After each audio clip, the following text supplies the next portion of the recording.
너 상을 엎어. 진짜로 안 주신다는 거죠? 이제 다시는 저희 안 볼 생각이신 거죠? 하, 집 안 사주면 부모 자식 인연까지 끊기는 건 줄 몰랐다. 그래야 한다면 그래, 안 봐.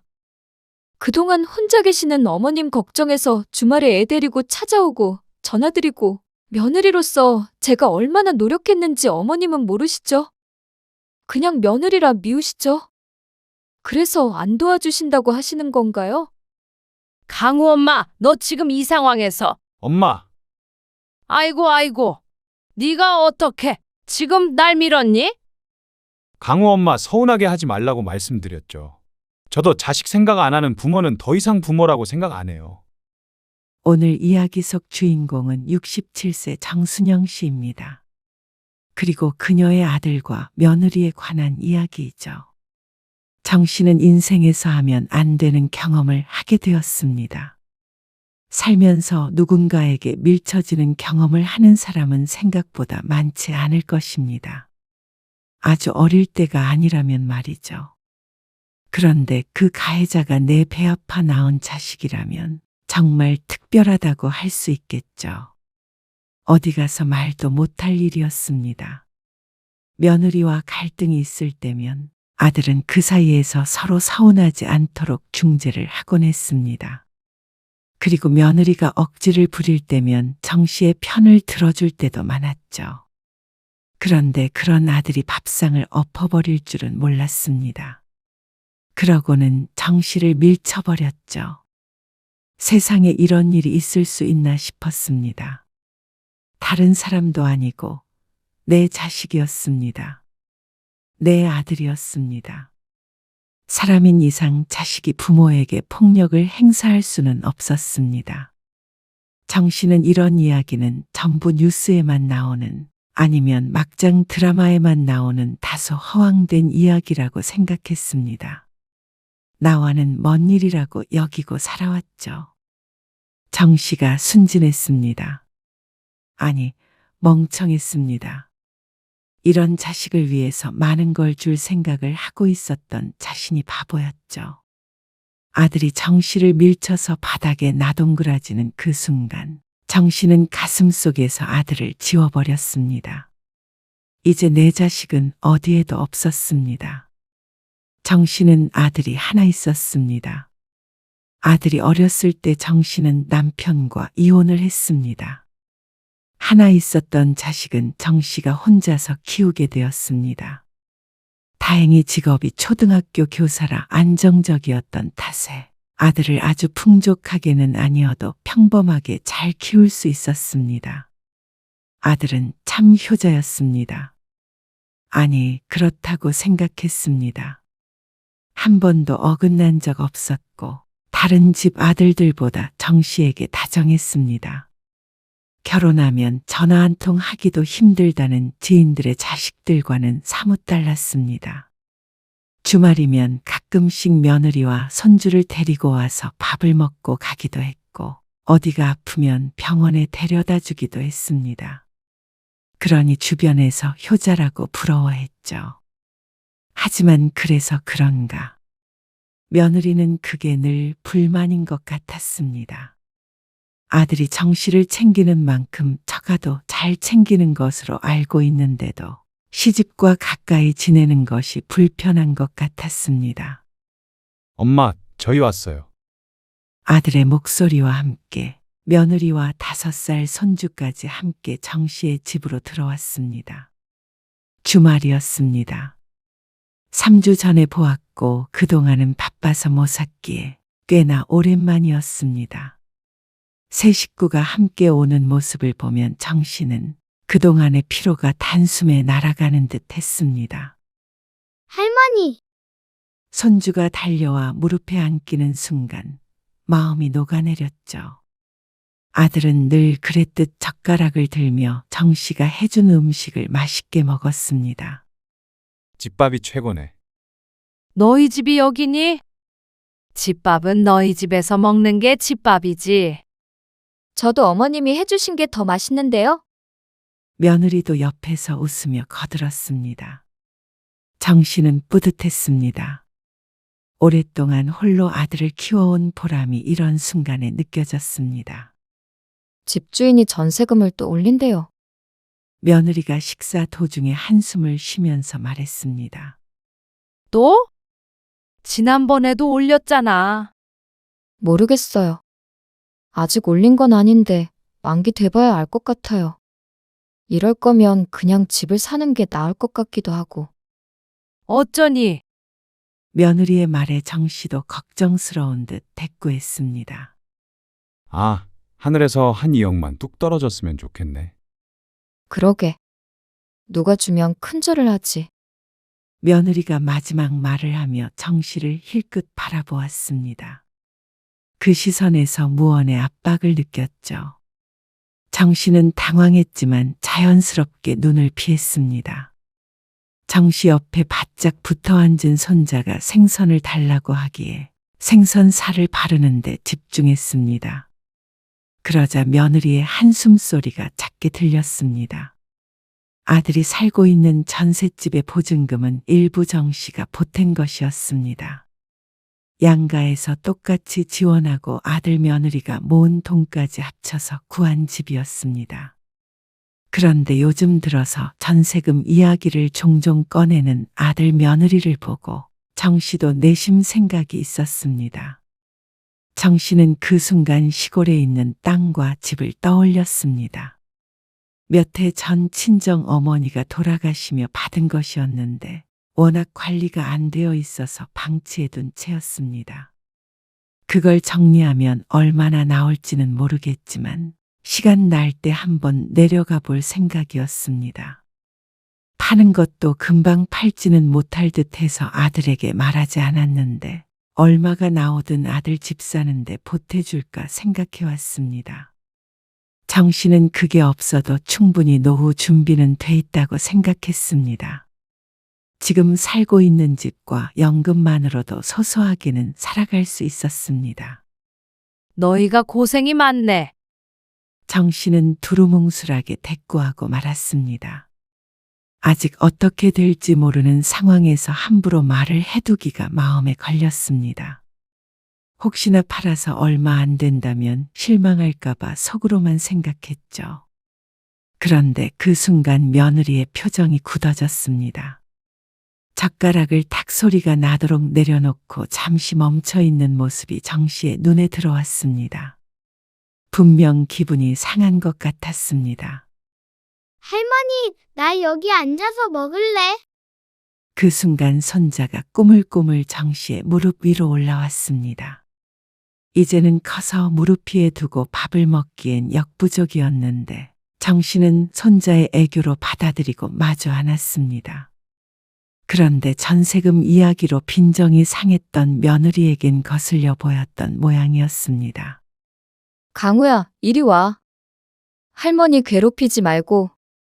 아니야, 괴롭히기는. 오히려 손자가 이렇게 안겨오는 게 기꺼웠습니다.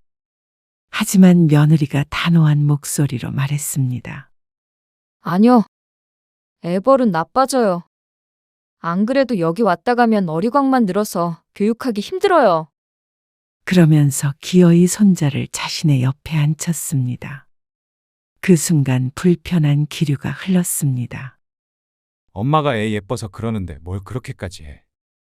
아들이 대수롭지 않게 한마디를 내뱉자 며느리의 표정이 더 굳어졌습니다. 아이고, 생각해보니까 강우 엄마 말이 맞아. 정 씨가 웃으며 말하자 불편하던 분위기는 조금 풀어졌습니다. 정 씨는 정답게만 지내고 싶었습니다. 정답게. 그리고 여름 휴가가 다가오는 때였습니다. 정 씨는 이번에 계획이 있었습니다. 어디 가신다고요? 시골이요. 거길 왜 가세요? 시골집도 정리하고 해야지. 그 안에 폐기물 같은 것도 있고 그래서 다 처분하고 해야 돼. 아이고, 더운데 그걸 왜 지금 해요? 그냥 두시지. 그거 한번 팔아보려고 하는데 그게 돈이 되겠어요?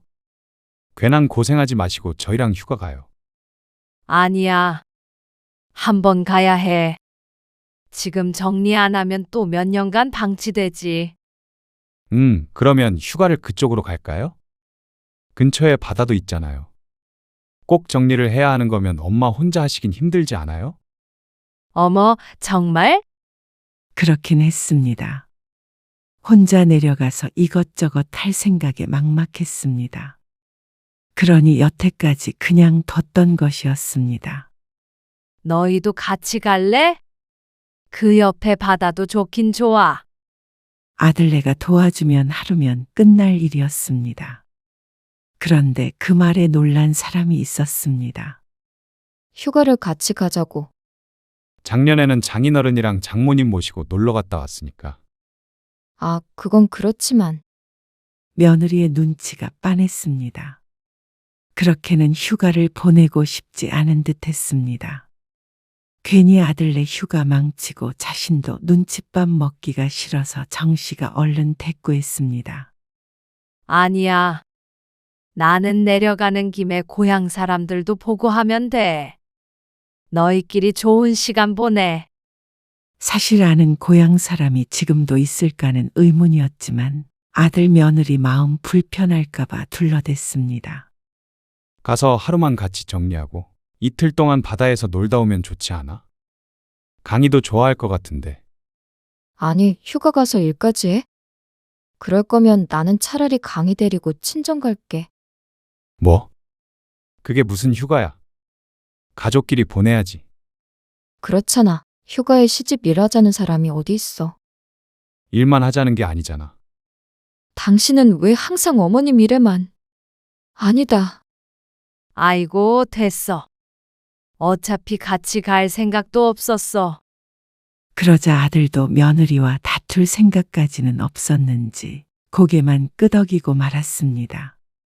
아들이 함께 도와주는 줄 알고 화색이 되었던 정씨만 한숨을 쉴 뿐이었습니다. 이번에 내려가면 며칠간은 고생을 해야겠다 싶었습니다. 결국 정씨는 아들네가 여름 휴가에 사돈네와 함께 여행을 다녀오는 동안에 혼자 고향으로 내려갔습니다. 뙤약볕 아래서 고생을 꽤나 했습니다. 폐기물을 싣고 풀 정리하는 것은 사람을 썼지만 그렇다고 해서 정씨가 놀고만 있을 수는 없었죠. 집 안에 있는 짐 중에서 정씨가 챙길 물건들이 몇 가지 있었습니다. 그것들을 옮기고 팔기 위해서 부동산 여러 군데에 내놓고 사진을 찍어서 보내주고 할 일은 많았습니다. 관공서에 돌아다니며 집과 땅에 관한 서류들도 떼놓았습니다. 그래도 집이 멀쩡하네요. 그러게요. 관리를 안 해서 허물어야 될 줄 알았더니 열쇠는 여기 마루 밑에다가 둘게요. 이게 도심에 있는 곳이 아니라 파는데 시간이 많이 걸릴 수도 있어요. 근데 가격은 꽤 받을 수 있겠는데요. 요즘에는 이런 곳 찾는 사람도 있어서요. 그리고 이 앞까지 뭐가 들어선다는 말도 있어서 물어보는 손님도 적지 않고요. 영상 찍어서 인터넷에 올려도 되죠? 네. 알아서 해주세요. 네. 그러면 연락드리겠습니다. 바닷가를 구경할 힘도 없어서 정리를 마치고 곧장 다시 집으로 올라왔습니다. 그때는 몰랐습니다. 이 돈이 훗날 자신의 무기가 될 줄은 말이죠.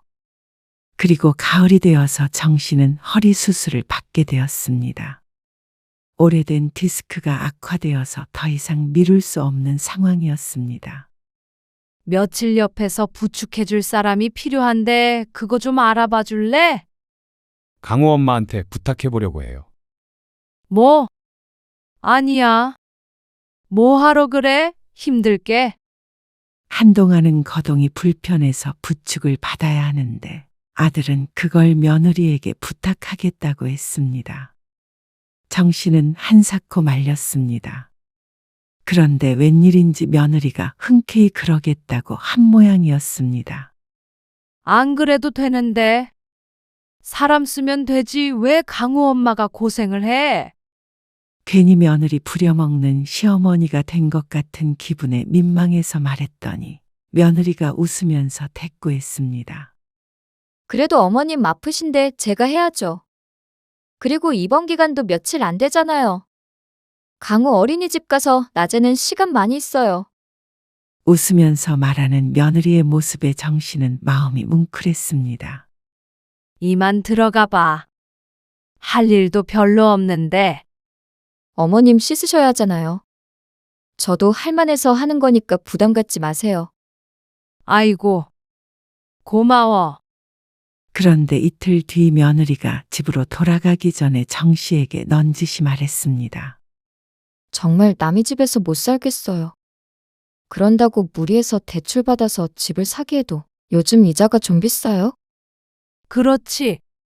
어머님은 여유가 좀 있으시죠? 여유?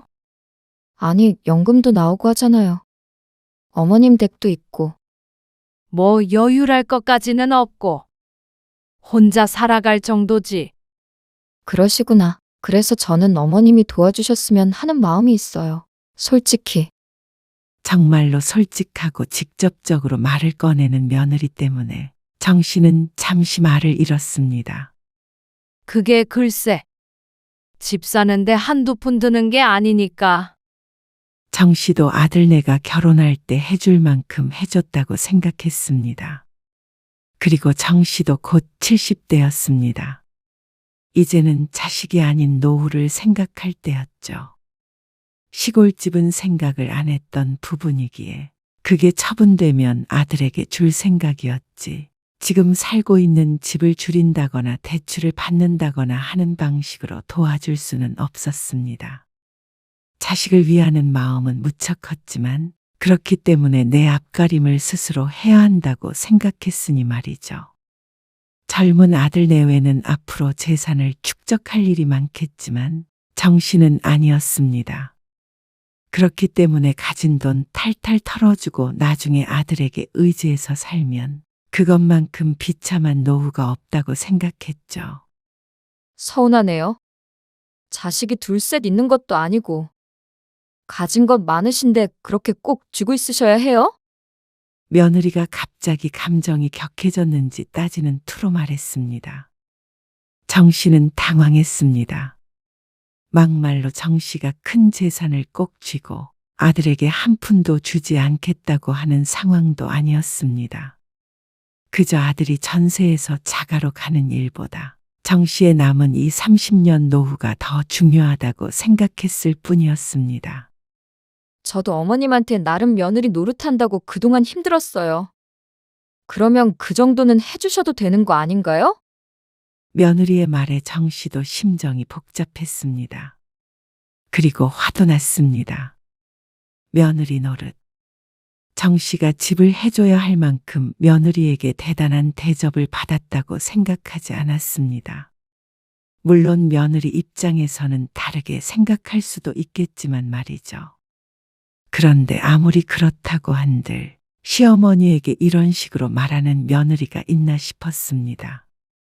그동안에도 하고 싶은 말 다 하며 종종 정씨의 속을 뒤집어 놓기도 했었는데 오늘은 너무나 노골적이고 공격적이었습니다. 아마 말려줄 아들이 없어서 그런 것이 아닌가 싶었습니다. 그런데 동시에 짠하기도 했습니다. 아직 30대이니 철이 덜 들었다고 생각하면, 어린 딸이라고 생각하면 어른된 입장에서 이해해 주자 싶기도 했습니다. 정씨는 심호흡을 했습니다. 나름대로 화를 가라앉히기 위해 노력을 했죠. 그러고 나서 며느리에게 조용히 말했습니다. 여름에 정리하고 온 시골집 말이야. 땅이랑 같이 부동산에 내놓고 올라왔어. 그거 팔리면 너희 줄게. 그게 언제 팔리는데요? 글쎄, 금방 팔리지 않는다고는 했어. 그러니까 기다리면. 기다리면요? 1억이 생기나요? 2억이 생기나요? 강우 아빠한테 들어보니까 깡시골에 있는 다 쓰러져가는 집이라고 들었는데요. 그 정도는 아니야. 그거 팔아서 어떻게 여기에 있는 아파트를 사요? 지금 저를 바보 취급하세요? 뭐? 그런 거 아니야. 얼마가 됐든 나올 거 아니야. 아니요, 안 주셔도 돼요. 그러니까 그 이상은 도와주실 의향이 없으시다는 거잖아요. 며느리는 두 귀를 닫아버렸습니다. 정 씨가 멀쩡한 재산은 아까우니 돈 안 되는 것 팔아서 푼 돈이라도 쥐어주려 한다고 생각하는 듯 했습니다. 그냥 그걸로 어머님 노후자금 하세요. 그리고 서로 기대지 않고 각자 알아서 사는 게 더 좋겠네요. 정 씨는 기가 막혔습니다. 1,000만 원이 됐든 2,000만 원이 됐든 하다못해 몇백이 됐든 간에 거저 준다고 하면 고마워해야 하는 거 아닌가 싶었습니다. 엎드려 절을 하길 바라는 것도 아니었지만 그렇다고 필요 없다고 화를 낼 줄은 몰랐습니다.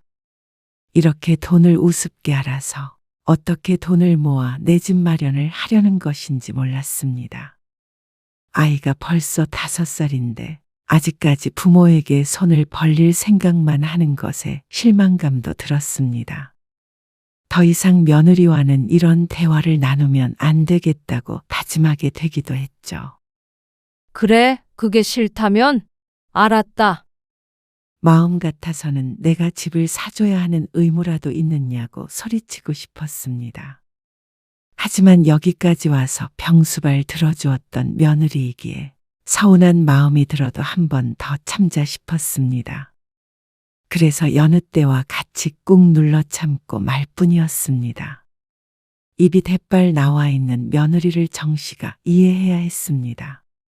그런데 며느리가 효심이 있어 정 씨의 간병을 하는 것이 아닌 모양이었습니다.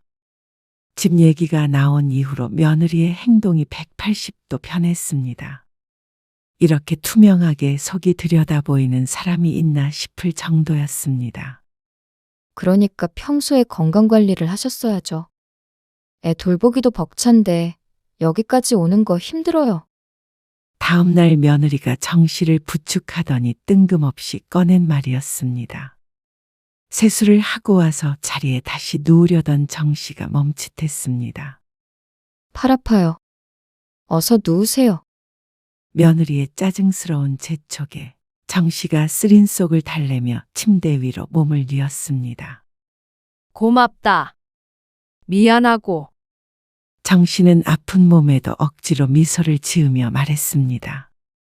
가슴 한구석은 무너져 내렸는데도 말이죠. 그리고 더 힘든 일은 며칠 뒤에 일어났습니다. 진통제 부작용인지 아니면 먹은 것이 얹혔는지 아침에 구토를 했는데 얼른 일어나서 화장실에 갈 수가 없어 바닥에다가 쏟고 말았습니다. 그걸 보고 며느리는 경악했습니다. 정말 왜 이러시는 거예요? 얼굴이 뜨끈해졌습니다. 옆 침대 보호자들이 흘끗 이쪽을 쳐다보는 것이 느껴졌습니다. 정 씨는 자신이 꼭 치매 환자라도 된 것처럼 대하는 며느리 때문에 속상했습니다. 내가 치울게. 어머님이 허리를 굽힐 수 있으세요? 어떻게든 그렇게 하고 싶었습니다. 하지만 며느리는 오히려 방해만 된다며 화를 낼 뿐이었습니다. 그리고 그날 며느리가 아들과 통화하는 내용도 듣게 되었습니다. 오늘 어머님 토하신 거 내가 치웠어. 어떻게 자기는 나한테 이런 일을 시켜? 어머님이 집 살 돈 보태주시지도 않는데. 거봐, 내가 뭘 했어. 어머님 그럴 생각 없으시다고 했지? 당신만 괜히 뜬구름 잡고 있는 거야. 정말로 그렇게 말씀하셨다니까 그러네. 어머님 내일 퇴원할 때는 당신이 와. 나 더 이상 못해. 얻는 거 하나 없이 시어머니 간병만 하는 거 너무 억울해. 정 씨는 가슴이 서늘해지는 걸 느꼈습니다. 며느리 간병 같은 거 애초에 원한 적도 없었습니다. 진작에 간병인을 쓰자고 여러 차례 말했는데 그걸 거절한 건 아들 며느리였습니다. 이걸로 뭐라도 얻어볼까 생각했던 것이었죠. 그래놓고 보답을 못 받는다고 사람을 구박하고 뒤에서 헐뜯는 게 기가 찼습니다. 며느리의 바닥까지 본 기분이었습니다. 이래서는 퇴원해서도 며느리와 얼굴 맞대고 살 수가 없을 것 같았습니다. 며느리는 오후 3시쯤 집으로 돌아갔습니다. 그때까지 정 씨와는 한마디도 하지 않았습니다. 정 씨도 한 번도 말을 걸지도 무언가 부탁하지도 않았습니다. 둘 사이엔 정적만이 흘렀습니다. 그런데 정 씨의 마음은 폭풍 속에 있었습니다. 만약 누군가가 정 씨의 속을 열어볼 수 있었다면 놀라서 얼른 닫아버렸을 것이었습니다. 다음 날 퇴원할 때는 어제 들었던 통화 내용처럼 아들이 왔습니다. 그런데 아들조차도 정 씨에게 화가 난 것 같았습니다. 도움이 안 되는 부모 앞에서는 진정한 효자는 없는 모양이었습니다. 회사에 눈치 많이 보였어요. 안 그래도 바쁜 시기인데. 그랬어? 미안하다. 그리고 강우 엄마 서운하게 하지 마세요. 그러면 말년에 엄마만 고생해요. 뭐? 아들은 정 씨의 대꾸에 대답하지 않고 먼저 차로 성큼성큼 걸어갔습니다. 뒤에 남겨진 정 씨의 눈은 공허했습니다. 허탈함밖에 남지 않은 얼굴이 무척 지쳐 보였습니다. 정 씨의 집으로 돌아가는 차 안. 역시나 정막이 흘렀습니다. 아들도 머릿속이 복잡한 듯 보였죠. 그리고 퇴원하고 며칠 뒤에 아들 며느리가 찾아왔습니다. 이 집 엄마 살기에 너무 크니까 작은 집으로 이사하시고 남은 돈으로 저희 좀 보태주세요. 이제는 아주 당당했습니다. 며느리와 상의라도 하고 온 모양이었습니다. 여윳돈이 없다고 했다고 험담을 했을 수도 있었습니다. 각자 알아서 사는 게 낫겠다고 한 거 잊었니? 시골집 한 돈도 필요 없다고 알아서 살으라며. 바로 며칠 전에 한 이야기를 며느리라고 잊었을 리가 없었습니다. 며느리는 말문이 막히는지 어버버 하고 있었습니다. 정 씨는 아들 며느리에게 이제는 한 푼도 주고 싶은 마음이 없어졌습니다. 그런 태도를 보여놓고는 돈을 달라고 할 수 있는 뻔뻔함에 감탄할 뿐이었습니다. 아우, 엄마. 뭐가 오해가 있나 보죠. 강우 엄마가 그런 식으로 말했겠어요?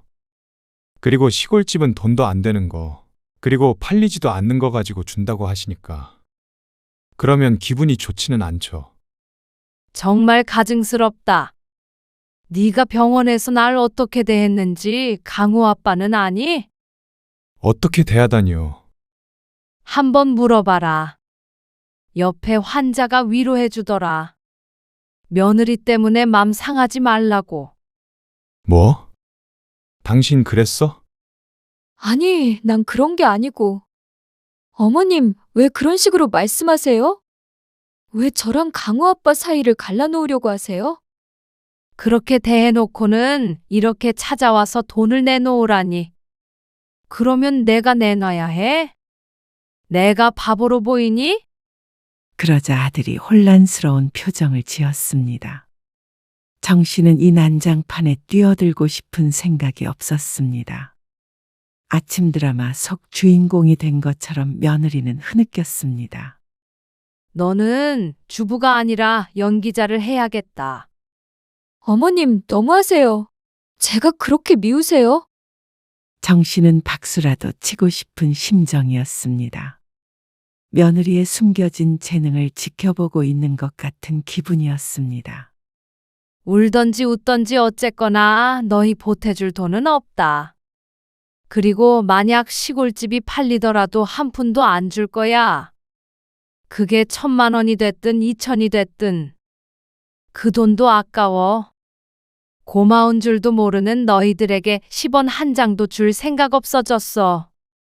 정 씨는 단호한 목소리로 말했고 며느리는 대성통곡을 했습니다. 진짜로 안 주신다는 거죠? 이제 다시는 저희 안 볼 생각이신 거죠? 하, 집 안 사주면 부모 자식 인연까지 끊기는 건 줄 몰랐다. 그래야 한다면 그래, 안 봐? 나쁜 것.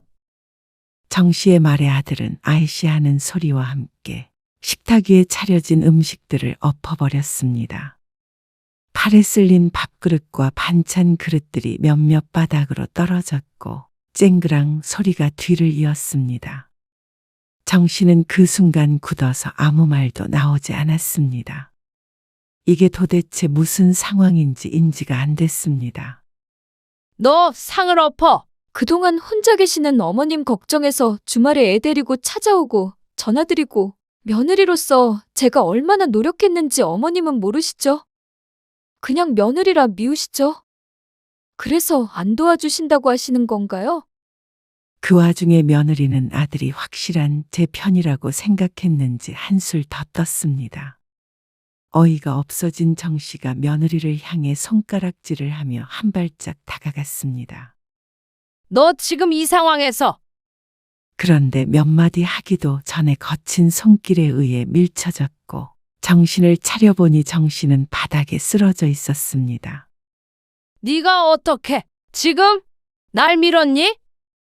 큰 충격을 받은 정 씨는 아무 말도 하지 못했습니다. 하마터면 깨진 유리 위로 넘어질 뻔했습니다. 하지만 아들은 그런 건 눈에 보이지도 않는지 여전히 씩씩거렸습니다. 저도 자식 생각 안 하는 부모는 더 이상 부모라고 생각 안 해요.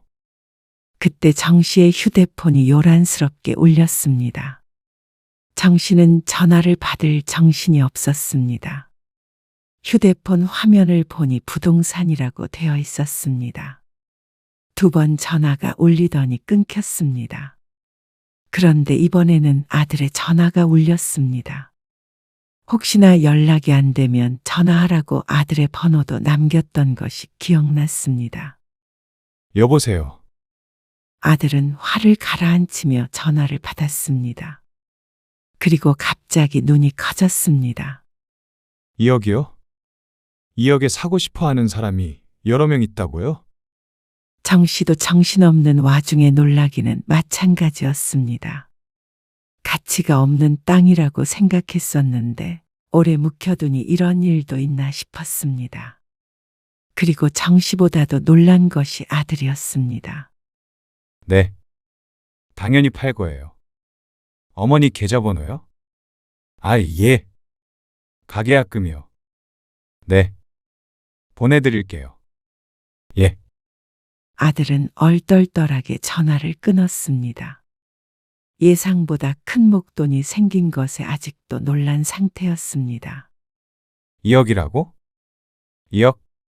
하도 버려지는 시골 폐가들이 많아 골칫거리라고 뉴스에 나오니 아들도 그 정도로 생각한 모양이었습니다. 하지만 정 씨가 팔려던 이유도 땅 때문이었습니다. 싸더라도 면적이 있기에 몇 천은 받을 수 있지 않을까 싶었던 것이죠. 그런데 2억이나 받을 거라고는 상상하지 못했습니다. 부동산이 꽤나 받을 거라고 얘기했던 말도 흘려들었죠. 2억이래. 아들과 며느리는 서로 얼싸안으며 제1인 것 마냥 기뻐했습니다. 그런데 그 순간 바닥에 엎어져 있는 정 씨를 보고는 정적이 흘렀습니다. 아들의 얼굴엔 순식간에 많은 감정들이 지나갔습니다. 엄마, 일어나세요. 아들은 엉거주춤 손을 내밀며 정 씨를 일으키려 했습니다. 그리고 그 손을 정 씨는 것에게 뿌리쳤습니다. 2억이고 뭐고 중요하지 않게 느껴질 만큼 아들에 대한 분노가 꺼지지 않았습니다. 아직도 손이 부들부들 떨렸습니다. 제 손으로 밀어놓고는 2억이라는 소리에 다시 손 내미는 아들이 사람처럼 보이지 않았습니다. 돈 몇 푼의 금수만도 못한 자식이 될 수 있다는 사실을 절절히 깨달았습니다. 어머님, 그거 판돈 저희 주시기로 했잖아요. 며느리가 조심스럽게 말을 꺼냈습니다. 그렇지만 아무리 사근한 목소리로 말한들 이 상황이 수습되는 것은 아니었습니다. 내 노후 자금 가지고 하는 소리니? 네? 아, 어머님이 그거 저 주신다고 하셨잖아요. 참 웃기네. 너희는 시골집 며칠 동안 정리할 때는 휴가 간다고 오지도 않고 파는지 마는지 관심도 없었잖아. 필요 없다며. 그건 이렇게 비싸게 팔릴 줄 몰랐죠. 어머님, 저희 주시려고 마음 먹었으면서 왜 갑자기 말을 바꾸세요? 너희 원하는 대로 해주겠다는데 왜? 푼돈은 내 노후 자금으로나 쓰고 나중에 손 벌리지 말라는 뜻이었잖아. 내 말이 틀려? 어머님, 너무하신 거 아니에요? 싸게 팔릴 것 같을 때는 준다고 그러시고 막상 큰 돈 생기니까 저희 주기 아까우신 거 아니에요? 내가 부모에게 폭력을 쓴 자식에게 내 돈을 줘야 하니? 이런 대화가 이제 와서 의미가 있다고 생각하니? 폭력이라니요. 그냥 손을 휘둘렀는데 실수로. 어머님, 당장 나가라. 엄마, 아까는 너무 흥분해서. 나가라고 했어. 정 씨의 목소리는 차가웠습니다. 아들은 당황한 듯 며느리를 바라봤지만 며느리 역시 어쩔 줄 몰라 했습니다. 어머님, 저희가 잘못했어요. 다시 얘기해요. 하지만 정 씨는 끝내 그 이야기를 듣지 않고 아들네를 쫓아냈습니다. 무슨 얘기를 한들 정 씨의 마음을 돌릴 수는 없었습니다. 그런다고 아들이 정 씨에게 한 행동이 없던 일이 되지 않았습니다. 정 씨는 아들이 엎어놓은 식탁을 사진을 찍고 무릎에 멍이 든 것까지 찍어 경찰에 신고했습니다. 이 일을 용서할 생각은 추호도 없었습니다. 그리고 그 주말 정 씨는 부동산 사무소에 앉아 있었습니다. 이 오피스텔은 어떠세요? 대학가 근처라 월세 수입이 안정적이에요. 2억으로는 노후 자금에 보탤 수 있는 부동산을 살 예정이었습니다. 원래대로였다면 고스란히 아들의 주택 구입 자금에 쓰일 돈이었습니다. 좋네요. 정 씨는 망설임 없이 계약을 했습니다. 시골 땅 매도 계약과 오피스텔 매수 계약 모두 말이죠. 연금의 월세 수입까지 더하면 좀 더 여유로운 노후가 보장될 듯 했습니다. 그리고 아들 며느리는 꾸준히 찾아왔습니다. 엄마, 문 좀 열어주세요. 어머님, 잘못했어요. 문 밖이 시끄러웠습니다. 정 씨가 전화를 받지 않으니 자꾸만 찾아오는 것이었습니다. 엄마, 경찰에 신고한 것만이라도 우선 어떻게 해주세요. 조사나 받고 와. 잘못한 게 있으면 벌을 받아야지. 아무리 그래도 어떻게 가족끼리 이래요? 가족끼리 폭력을 쓰는 건 말이 되니? 죄송해요. 제가 정신이 나갔었어요. 용서해 주세요. 나는 이제 아들은 없다고 생각하고 살 테니까. 너희가 말한 대로 각자 알아서 잘 살자. 그리고 한 번만 더 찾아오면 이 집도 팔아버리고 갈 거야. 정 씨가 아들에게 으름장을 놓았습니다. 그제서야 문 밖이 조용해졌습니다. 정 씨는 그날 가슴 속에서 아들을 지웠습니다. 남들도 정 씨에게 폭력을 휘두른 적이 없으니 이제는 오히려 남보다도 못한 사이라고 하는 게 맞았습니다. 아들은 결국 폭행죄로 벌금을 선고받았습니다. 그리고 그것과는 별개로 정 씨에게도 손해배상을 해야 했습니다. 다친 곳은 없었지만 위자료는 받을 수 있었죠. 그렇다고 아주 큰 돈은 아니었지만 아들에게 정신적 타격은 확실히 있는 것으로 보였습니다. 하지만 그날의 정 씨가 받았던 충격에 비하면 별것 아닌 것이었습니다. 정 씨는 그날 세상이 무너지는 것 같은 기분을 느꼈기 때문이었습니다. 그리고 그로부터 1년 반이 지났을 때 정 씨는 심적으로도 어느 정도 회복이 되었습니다. 남들이 말하는 안정적인 노후를 보내고 있었습니다. 그리고 아들은 전세금을 못 올려줘서 훨씬 작은 집으로 이사를 하게 됐다는 메시지를 보내왔습니다. 정 씨는 답장을 하지 않았습니다. 손자 생각에 마음이 아프기도 했지만 정 씨는 자신의 선택을 후회하지 않았습니다. 존경받지 못할 자식에게 의지하며 사는 것보다는 홀로 당당하게 사는 것이 훨씬 나은 삶이라고 믿었습니다. 자식과 떨어져 산다고 세상은 끝나지 않았습니다.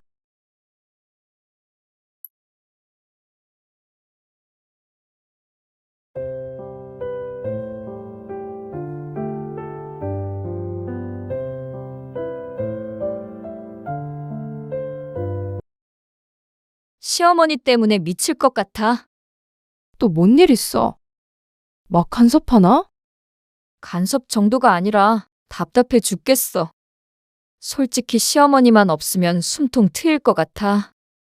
시어머니 모시고 사는 게 그렇게 힘들어?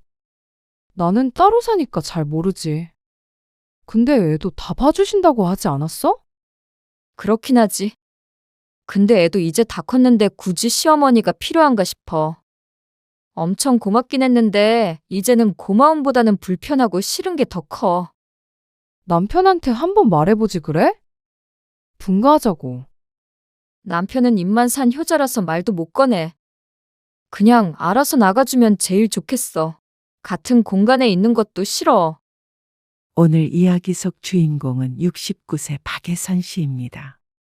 그리고 그녀의 아들과 며느리에 관한 이야기이죠. 박 씨는 며느리의 진심을 알게 된 후 충격에서 헤어나오기가 힘들었습니다. 말로만 어머님 덕분에 편히 산다. 어머님 덕에 일할 수 있다고 했던 모양이었습니다. 아니, 어쩌면 그렇게 오해한 것은 박 씨였을 수도 있었습니다. 며느리는 끊임없이 힌트를 줬는데도 불구하고 말이죠. 아들 며느리와 합가해서 손주도 키워주고 헌신하며 살고 있다고 생각한 박 씨는 큰 시리에 빠질 수밖에 없었습니다. 뒤에서는 시어머니가 사라졌으면 좋겠다고 바라는 며느리를 알게 된 이상 아무 일도 없었던 것처럼 지낼 수가 없었습니다. 같은 공간에 있는 것조차 숨이 막힌다는데 박 씨가 없어져야 살겠다는데 박 씨가 더 살고 싶다고 해도 별 수 없었습니다.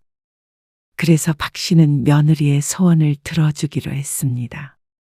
죽은 사람 소원도 들어주는데 산 사람 소원을 왜 못 들어줄까요? 그토록 권하는 것이 박 씨와 함께 살지 않는 것이라면 그렇게 해줄 수 있었습니다. 그래서 과연 아들 내외가 만족할지, 자신들의 선택에 후회하지 않을지, 박 씨는 그것만 지켜보면 되었습니다. 박 씨는 아들이 하나 있었습니다. 그리고 얼마 전에 아들과 합가를 하게 되었습니다. 남편이 세상을 떠나면서 자연스럽게 그렇게 되었습니다. 마침 힘들다던 아들 며느리가 박 씨의 아파트로 들어왔죠. 박 씨는 새벽 5시 30분이면 어김없이 눈을 떴습니다. 남편을 떠나보낸 지 이제 5년. 그 빈자리는 여전히 크고 깊었지만 가족들이 있어서 하루하루 의미가 있었습니다. 그리고 손녀 진서가 큰 위안이 되어 주었습니다. 할머니, 9살 손녀가 방문을 열고 나왔습니다. 박 씨는 아침 준비에 한창이었습니다. 아들 내외와 손녀 모두 집에서 일찍 나서야 하니 7시에는 밥을 먹어야 했습니다. 그리고 박 씨는 그 전에 일어나 6시 반까지는 식사 준비를 했습니다. 때에 따라서는 아들이든 며느리든 더 일찍 먹어야 하는 때가 있었으니 말이죠. 아이고, 우리 진서. 일찍 일어났네. 세수하고 와. 할머니가 밥 더 줄게. 멸치를 우려 맑은 국물을 내고 계란국을 끓였습니다. 그리고 손녀딸이 좋아하는 소세지도 굽고 맵지 않은 김치도 조금 덜어 놓았습니다. 그런데 세수하고 자리에 앉은 손녀가 말했습니다. 할머니, 나 빵만 먹으면 안 돼. 친구들은 아침에 빵 먹는데. 빵은 간식이지. 먹기 싫어도 국에 말아서 먹고 가. 그래야 점심때까지 배가 안 고프지. 먹기 싫은데. 김 꺼내줄까? 손녀는 투덜거리면서도 밥 한 술을 떠서 입에 넣었습니다. 막상 먹으니 맛있었는지 부지런히 먹었습니다. 그리고 욕실에서 나온 아들 며느리도 식탁 앞에 앉았습니다. 아들은 은행에서 근무하는데 보통은 7시 반에 집을 나섰습니다. 그리고 며느리도 회사에 다녔는데 오전 일찍 매일 회의가 있다고 했습니다. 그래서 손녀보다도 먼저 집을 나섰습니다. 다녀오겠습니다. 그래. 조심히 다녀와. 아들 내외를 배웅하고 나면 손녀의 차례였습니다. 8시에 박 씨가 손녀 손을 잡고 집에서 10분 거리의 학교까지 걸어갔습니다. 아들 내외의 출근 시간이 이르니 어쩔 수가 없었죠. 그렇게 박 씨의 하루는 시작되었습니다. 그리고 종일 집안일의 연속이었죠. 맞벌이를 하는 아들 내외가 집에 있는 시간은 적었습니다. 그러니 자연스럽게 그 뒷바라지를 박 씨가 하게 되었습니다. 몸은 고됐지만 불만은 없었습니다. 각자의 역할이 있는 거라고 생각했습니다. 그리고 집안일을 종일 하면 금세 손녀가 돌아오는 시간이 되었습니다. 영어 학원을 하나 다니는데 학원차가 아파트 앞까지 데려다 주었습니다. 그러면 그 앞에서 기다리고 있다가 손녀를 데리고 들어오는 것이 박 씨의 일이었습니다. 그러니까 손녀의 아침부터 저녁까지 모두 박 씨가 책임을 지고 있었죠. 할머니, 오늘 간식은 뭐야? 오늘은 뭐 해줄까? 토스트? 계란물 입혀서? 박 씨의 말에 손녀가 고개를 크게 끄덕였습니다. 손녀가 좋아하는 빵을 간식으로 해주기 위해서 또 부엌에서 분주하게 움직였습니다. 할머니, 설탕 많이? 버터 많이? 손녀의 요구에 박 씨는 인자한 미소를 지었습니다. 보통 집에 돌아오면 4시가 조금 넘는데 배고프다는 손녀를 위해서 늘 간식을 만들어 주었습니다. 호떡을 부쳐주거나 떡볶이를 해주기도 했고 과일을 먹이기도 했습니다. 그런데 겉보기엔 무척 행복했지만 그 속을 들여다보면 꼭 그렇지만도 않았습니다. 합가하고 처음엔 행복했지만 시간이 지나면 지날수록 점점 균열이 가는 게 느껴졌습니다. 박 씨도 모르는 사이에 점점 변화가 시작되었죠. 처음에는 아주 작은 것들이었습니다. 하지만 지금은 눈에 띌 정도로 커져 있었습니다. 어머님, 애한테 간식 너무 많이 주지 마세요. 요즘 살이 많이 쪘어요. 며느리가 다소 날카로운 목소리로 말했습니다. 설거지를 하다가 들려오는 뜬금없는 말에 박 씨는 당황했지만 일단 고개를 끄덕였습니다. 그래. 그럼 조금 줄일게. 물을 한 잔 마시고 며느리가 뒤돌았습니다. 그런데 걱정되는 마음에 박 씨가 한마디 덧붙였습니다. 근데 진서 저렇게 말랐는데 살 걱정을 해? 웃으며 하는 박 씨의 말에 며느리의 미간이 찌푸려졌습니다. 여자애라 일찍부터 관리해야 해요. 살 한 번 찌면 빼기 힘드니까. 그러고는 부엌을 나갔는데 더 이상 말을 붙일 수도 없었습니다. 회사에서 안 좋은 일이 있다며 저녁을 먹으면서도 저기압인 듯 했는데 정말로 평소보다는 차갑게 느껴졌습니다. 며느리는 몸매 관리에 신경을 많이 쓰는 편이었습니다. 그래서 바쁜 와중에도 꾸준히 운동도 하러 다녔습니다. 그건 대단하다고 생각했지만 어린아이 간식까지 못 먹게 하지는 않을까 걱정스러웠습니다. 하지만 그날 이후로 또 간식에 대한 이야기는 꺼내지 않았습니다. 그래도 며느리가 해둔 말이 있기에 박 씨는 간식을 조금 가볍게 하려고 노력했죠. 할머니, 배고픈데 간식 먹으면 안 돼? 아이고, 우리 진서 배고프지?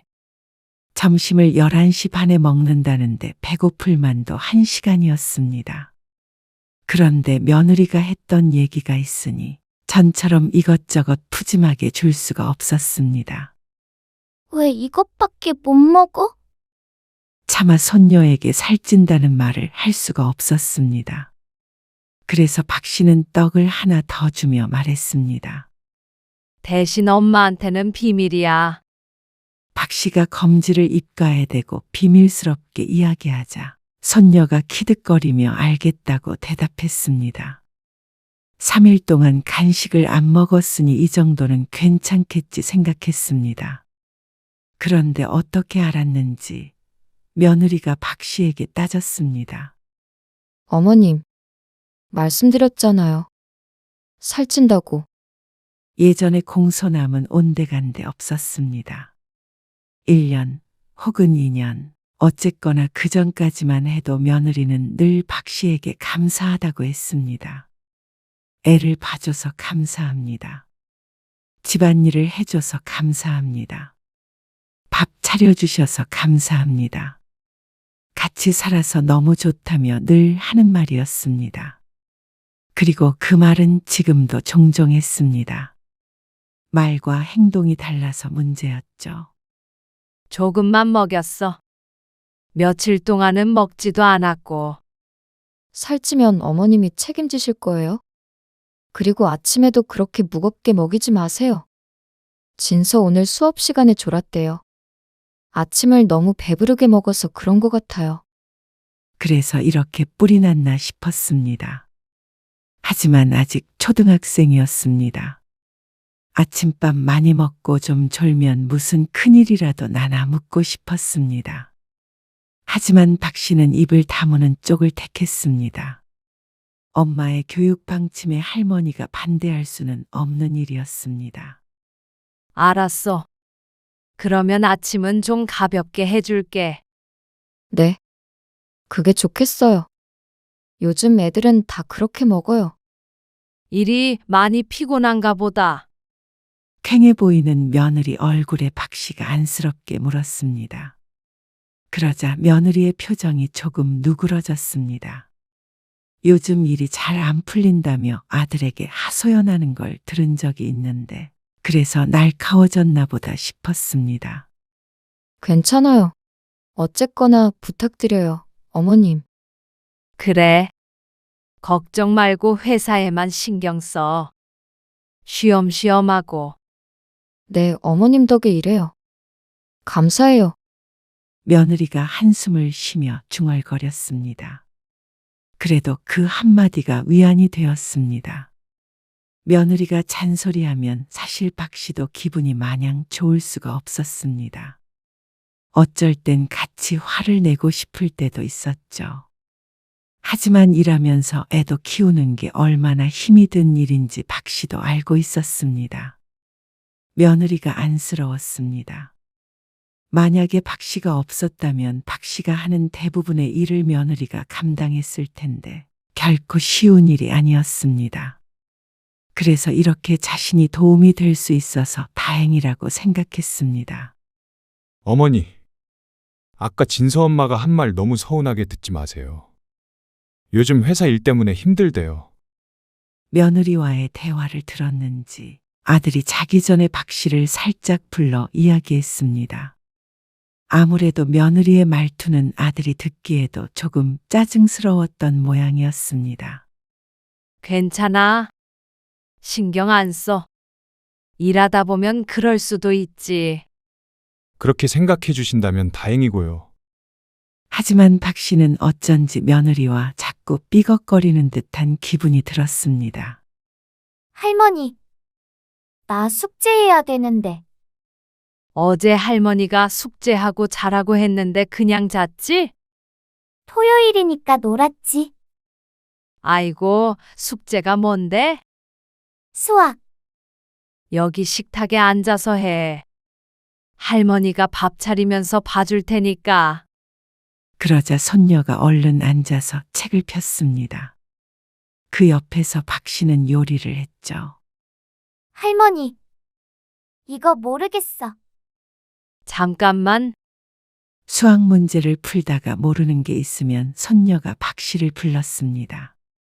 박 씨가 손에 묻은 물기를 옷에 닦으며 다가갔습니다. 그리고 잠시 인상을 찡그려 책에 적힌 문제를 읽었죠. 아이고, 할머니 안경 어디 있지? 할머니, 이게 안 보여? 손녀의 말에 박 씨가 인상을 찡그리자 글자가 보였습니다. 이제 보여.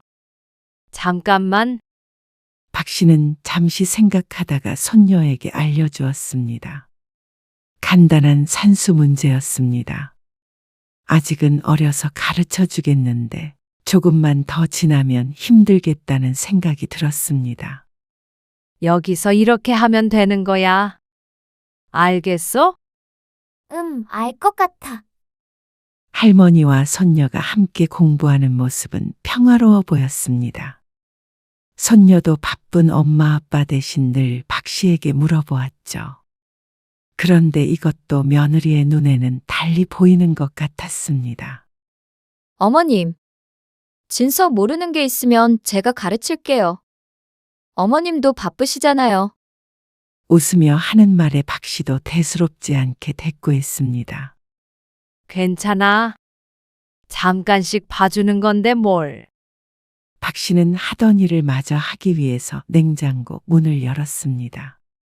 그런데 며느리가 바란 대답은 그게 아니었던 모양이었죠. 요즘 교육 과정이 옛날이랑 많이 달라졌어요.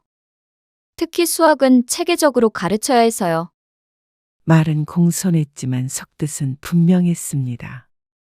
체계적으로 가르쳐야 하니 박 씨는 손녀의 공부에 훈수를 두지 말라는 말인 듯 했습니다. 아, 그래? 그럼 너희가 알려줘. 나는 잘 모르니까. 박 씨가 어색한 미소를 지으며 싱크대 앞에 섰습니다. 뒤에서는 식탁에 앉아서 아이에게 설명하는 며느리의 목소리가 들렸습니다. 밥 먹자. 박 씨의 역할은 분명해 보였습니다. 그리고 그게 손녀의 공부를 알려주는 것은 아니었고 말이죠. 아, 어머님. 저 내일부터 월, 화, 수는 집에서 일해요. 그래? 컴퓨터로 하는 거야? 네. 방에서 일하니까 신경 쓰지 마세요.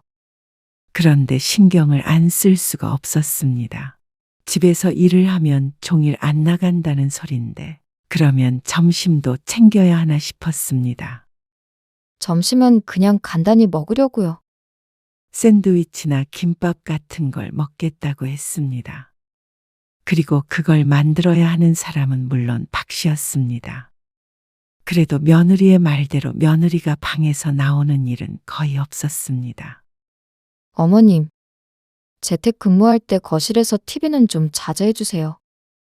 집중해야 하는 일인데 자꾸 말소리가 들리는 것 같아서 신경 쓰여요. 아, 그랬어?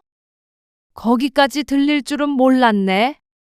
한바탕 집안일을 하고 남는 시간에 잠깐 쉬면서 드라마를 켜놓았는데 그게 들렸던 모양이었습니다.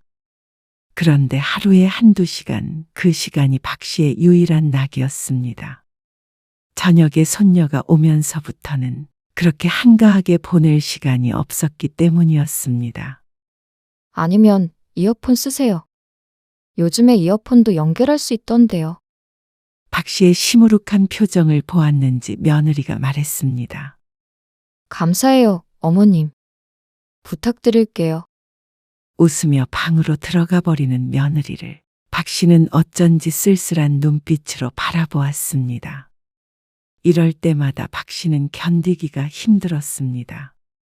박 씨는 집에서 마음대로 할 수 있는 게 없어 보였습니다. 평화로운 혼자만의 시간도 없었고 언제나 전쟁 같은 하루하루를 보냈습니다. 아들네와 함께 살기 전과는 무척 다른 삶이었습니다. 가족들과 함께 살아서 좋지만 그 때문에 포기해야 하는 것들도 분명히 있었습니다. 그리고 무엇보다 가장 마음이 좋지 않은 것은 아들의 변화였습니다. 예전에는 어머니 고생이 많으시다. 어머니 덕분에 애도 잘 크고 있다 하며 박 씨의 손을 잡아주던 아들이 이제는 다르게 말했습니다. 어머니가 이해하세요. 진서 엄마도 다 생각이 있죠. 직장일 하면서 이것저것 신경 쓰기 힘들 거예요. 처음 합가하고 나서는 박 씨와 며느리 사이에 무슨 일이 있기라도 하면 적극적으로 나서서 중재를 하려고 했던 아들이었습니다. 그런데 이제 같이 산 지 5년이 되어가니 아들도 지친 것인지 귀찮은 것인지 뭐든 다 박 씨에게 이해하라고 했습니다. 그래서 가끔은 외로움을 느낄 때가 있었습니다. 자식과는 함께 사는 만큼 더 이상 물리적으로 가까워질 수 없었지만 심리적인 원인이었습니다. 어쩔 때는 박 씨는 혼자만 덩그러니 남아있는 느낌이었습니다. 그리고 그날도 평범했습니다. 목요일이라 며느리가 출근을 했습니다. 손녀도 학교에 데려다주고 빨래를 개어 각자 방에 넣고 있었습니다. 아이고, 지저분하네. 며느리의 책상이 어수선했습니다. 어제까지 재택근무를 해서 그런지 커피잔이나 간식 같은 것들이 놓여져 있었고 종이들도 어질러져 있었습니다. 종이는 건드리지 않게 조심하면서 빈잔 2개를 집어들었습니다. 그러고서 뒤를 돌려던 찰나에 박 씨의 눈길을 사로잡는 것이 있었습니다. 무심코 쳐다봤을 뿐인데 왜 시어머니라는 단어가 그렇게 눈에 띄었던 것인지 몰랐습니다. 책도 자세히 보지 않으면 글자가 잘 보이지 않는데 말이죠. 며느리의 카카오톡 대화창이었습니다. 보려고 한 것은 아니었습니다. 하지만 그 내용은 박 씨의 마음을 완전히 뒤흔들었습니다. 시어머니 때문에 미칠 것 같아. 또 뭔 일 있어? 막 간섭하나? 간섭 정도가 아니라 답답해 죽겠어. 솔직히 시어머니만 없으면 숨통 트일 것 같아. 시어머니 모시고 사는 게 그렇게 힘들어? 나는 따로 사니까 잘 모르지. 근데 애도 다 봐주신다고 하지 않았어? 그렇긴 하지. 근데 애도 이제 다 컸는데 굳이 시어머니가 필요한가 싶어. 엄청 고맙긴 했는데 이제는 고마움보다는 불편하고 싫은 게 더 커. 남편한테 한번 말해보지 그래? 분가하자고. 남편은 입만 산 효자라서 말도 못 꺼내. 그냥 알아서 나가주면 제일 좋겠어. 시어머니 집이라고 하지 않았어? 5년간 모시고 살았으면 물려줘도 되는 거잖아. 그렇다고 우리 세 식구가 나가? 아, 몰라. 진서도 자꾸 할머니만 찾아서 애 정서에도 안 좋을 것 같아. 어머나, 요즘 재택근무해서 거의 같이 있는데 한 공간에 있는 것도 싫다. 아무튼간 시어머니만 없으면 돼. 그래야 내가 살겠다. 어느새 박 씨는 마우스에 손을 올리고 있었습니다. 그리고 더는 읽지 못하고 박 씨는 며느리의 바에서 나왔습니다. 소파에 앉아서 한참을 멍하니 앉아 있었습니다. 할 일은 산더미 같았습니다. 며느리 때문에 못 본 드라마도 봐야 했습니다. 그리고 저녁에 먹을 반찬도 해놔야 했습니다. 하지만 아무것도 할 수 없었습니다. 며느리는 자신이 박 씨 때문에 숨통이 막힌다고 했지만 박 씨는 그 대화들이 박 씨의 목줄을 콱 움켜쥐고 있는 듯 숨을 쉴 수 없었습니다. 5년 전 남편이 세상을 떠났을 때 아들이 했던 말이 떠올랐습니다. 어머니, 혼자 지내지 마세요. 마음 안 좋아요. 저희 사정 때문에 합가 부탁드리는 것도 있지만 저도 어머니랑 같이 살고 싶어서 그래요. 아버지 돌아가시고 후회 많이 했어요. 있을 때 잘할 걸. 그러니까 저희한테 기회를 주세요. 그 말이 박 씨의 심금을 울렸었죠. 효도할 기회를 달라던 아들의 말. 기회는 주었지만 이것이 아들이 진정으로 원했던 것인가 생각해 보았습니다. 며느리의 메시지. 과연 며느리 혼자만의 생각일까? 확신이 없었습니다. 어느 순간부터 아들도 며느리도 박 씨에게 고마워하지 않는 것 같다고 생각할 때가 있었습니다. 그런 느낌을 종종 받았다면 아마도 박 씨의 짐작이 맞는 것이겠죠. 그때는 박 씨도 아들과 살고 싶었습니다. 혼자 남은 것이 두려웠고 적막한 집에서 남편을 그리워하며 지내는 것도 견디기 힘들었습니다. 그래서 아들 며느리와 그리고 손녀와 함께 사는 게 위로가 되었습니다. 하지만 이제 더 이상 그게 서로의 행복이 아니라면, 자신의 존재로 인해서 아들네가 불행하다면 박 씨도 받아들여야 했습니다. 그리고 그토록 내 존재가 싫어서 같은 공간에 있는 게 싫다면 박 씨는 이번에도 며느리의 소원을 들어주기로 마음먹었습니다. 들어올 때도 며느리 마음대로였고 나가는 것도 며느리 마음대로니까 박 씨는 나쁜 시어머니라고 볼 수는 없을 것이었죠. 박 씨는 서랍장을 열었습니다. 그리고 등기부등본을 꺼냈습니다. 35평의 아파트. 남편과 함께 평생 모은 돈으로 산 집이었습니다. 그리고 등기부등본 밑에는 증여를 위한 서류들이 준비되어 있었습니다. 아들에게 넘겨주려고 얼마 전에 준비했던 것이었습니다. 몇 달 전에 며느리가 했던 얘기 때문이었습니다. 손녀딸 학교에 같이 다니는 친구의 학부모가 박 씨의 집 등기부등본을 떼보았다는 것이었습니다. 아들의 이름이 아닌 박 씨의 이름이 있으니 그 학부모가 며느리에게 넌지시 물어보았다고 했습니다. 전세인지 월세인지 말이죠. 그래서 창피해서 혼났다며 하소연했던 것을 계속 마음에 두고 있었습니다. 그래서 아들 며느리가 안 바쁠 때 넘겨줄 생각을 하고 있었습니다. 틀림없이 줘야지. 어차피 같이 사는 거 명의가 뭐가 중요하겠나. 스스로 설득해서 결정한 일이었습니다. 박 씨는 다른 서랍을 열었습니다. 그곳에서 꺼낸 가위로 미리 작성해 두었던 증여계약서를 잘라버렸습니다. 서걱서걱 종이 잘리는 소리와 함께 박 씨의 마음도 조각이 났습니다. 그날 저녁부터 박 씨는 달라졌습니다. 며느리를 대하는 것이 예전과 같을 수는 없었습니다. 하지만 내색하지 않고 조용히 관찰했습니다. 며느리가 무슨 생각을 하는지, 자신을 어떻게 대하는지, 그리고 무릎을 탁 치고 싶은 심정이 되었습니다. 여태까지 왜 몰랐나 싶었습니다. 눈치가 없다고 생각하지 않았는데 며느리의 말 한마디 한마디가, 행동 하나하나가 시어머니인 자신을 밀어내고 있었는데 말이죠. 어머님, 진서한테 과일 주셨어요? 아까 간식으로 수박 조금 줬어. 수박이 얼마나 살찌는데요? 앞으로 먹고 싶다고 하면 사과 반쪽만 주세요.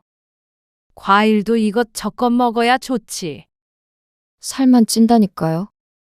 수박 맛 모르는 것도 아니고 살 한 번 찌면 빼는 게 더 괴로워요. 아이고, 그래, 알았다. 옛날이야 건강이고 뭐고 모르고 그냥 막 쪘죠. 근데 그건 무식한 부모들이 그러는 거고요. 요즘엔 안 그래요. 뭐? 무식? 아니, 어머님이 무식하다는 게 아니고요.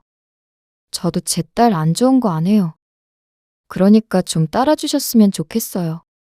그래요. 어머니, 애엄마가 하라는 대로 하세요. 요즘엔 그런다잖아요. 지나가던 아들이 귓구멍을 후비며 말했습니다. 어떤 대화를 나누는지는 크게 관심이 없어 보였고 그냥 둘이 실랑이를 하고 있는 장면이 불편할 뿐인 듯 했습니다.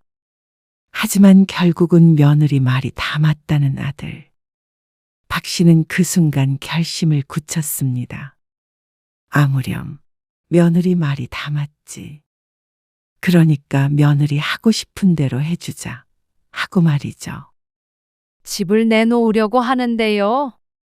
파시려고요. 팔아도 되고 전세를 놔도 되고요. 빨리 되는 대로 해주세요. 이 아파트예요. 박 씨는 다음 날 곧장 아파트 단지 내에 있는 부동산으로 찾아갔습니다. 그러면 전세가 빠르죠. 전세 수요가 많으니까요. 시세대로 해주세요. 네. 금방 나갈 거예요. 그 말에 박 씨는 서둘러 다른 부동산을 알아보았습니다. 박 씨는 고향에 있는 단독주택을 알아봤습니다. 바닷가 마을에 있는 아담하고 예쁜 집이 좋겠다 싶었습니다. 그리고 일주일 뒤 전세 계약을 하고 싶다는 사람이 나왔습니다. 이사 날짜는 3주가 남아 있었죠. 그렇게 전세 계약이 성사됐습니다. 전세 보증금은 무척 큰 돈이었습니다. 적금 들어놓은 것도 있었고 노후 준비는 되어 있었습니다. 그리고 전세 계약이 된 날, 박 씨는 평소처럼 저녁을 준비했습니다. 손녀가 좋아하는 계란말이와 멸치볶음도 했습니다. 박 씨는 헤어짐을 준비했습니다. 사실 준비하고 말고 할 것도 없었습니다. 마음먹은 그 순간 이미 마음속에서는 이별을 한 것이었습니다.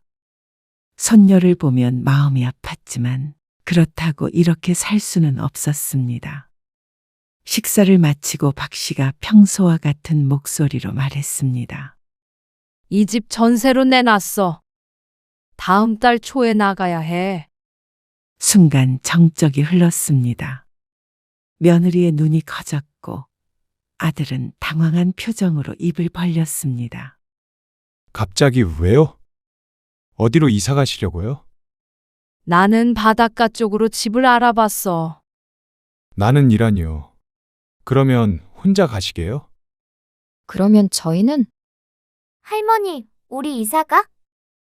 진서야. 엄마랑 아빠랑 진서는 다른 집에서 살게 될 거야. 할머니랑 같이 말고 갑자기 이게 무슨 소리예요? 이미 세입자랑 계약했어.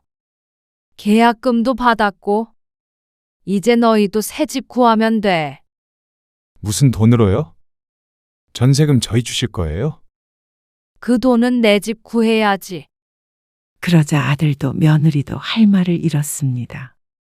그리고 박 씨가 며느리를 향해 물었습니다. 좀 어떠니? 네? 뭐가요? 지금 심정이 어떠냔 말이야. 지금 저 놀리세요, 어머님. 당연히 당황스럽죠. 갑자기 이렇게 쫓아내시면 당연히 화가 나죠. 이상하네. 숨통이 트이지 않아? 무슨 말씀이세요? 아까부터 왜 알 수 없는 말만 하세요? 진서 엄마가 나랑 같이 살면 숨 막힌다고 내가 나가줬으면 한다고 했잖아. 그래야 숨통이 트인다고 같은 공간에 있는 것도 싫다고.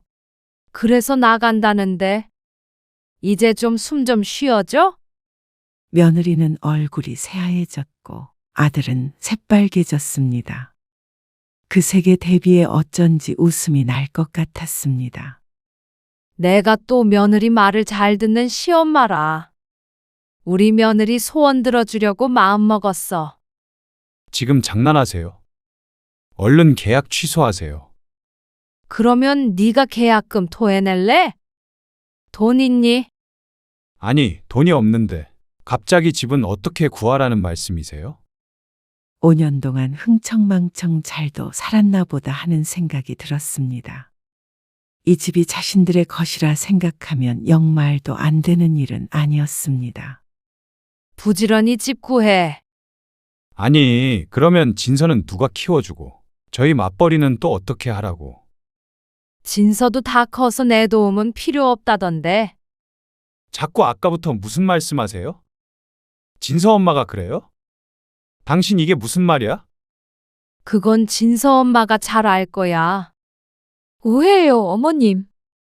그게 아니에요. 그 말에 박 씨는 의자에서 일어났습니다. 더 이상은 할 말이 없었습니다. 잠시만요. 이대로 쫓아내는 건 아니죠. 쫓아내다니? 쫓겨나는 건 나야. 박 씨는 며느리의 대화를 보고 많은 생각을 했습니다. 같이 살면서 두고두고 구박을 해줄까? 아니면 여태 얹혀 산 비용을 받을까? 그런데 아무리 생각해도 이게 가장 확실한 방법이었습니다. 내 존재는 이제 더 이상 필요 없는 것 같으니까 나 없이 잘 살아봐라. 그동안 자신들이 누린 게 무엇이었는지 스스로 깨달을 날이 올 것이었습니다. 박 씨가 다 해주면서도 박 씨가 없었다면 아들 며느리가 얼마나 힘들었을까 안쓰러웠던 적이 있었습니다. 그걸 아들과 며느리만 몰랐죠. 아들도 며느리도 이사를 나가는 그 순간까지 박 씨를 붙잡으려 했습니다. 어머님, 제 진심이 아니었어요. 진서를 봐서라도 마음 돌려주세요. 어머니, 제가 진서 엄마 단속을 못했어요. 제가 단단히 정신 차리도록 말했으니까 계약 취소해 주세요. 네가 만약 그 대화를 봤는데도 이렇게 나를 말리는 거라면 나는 이 집을 나가서도 네 엄마는 안 한다.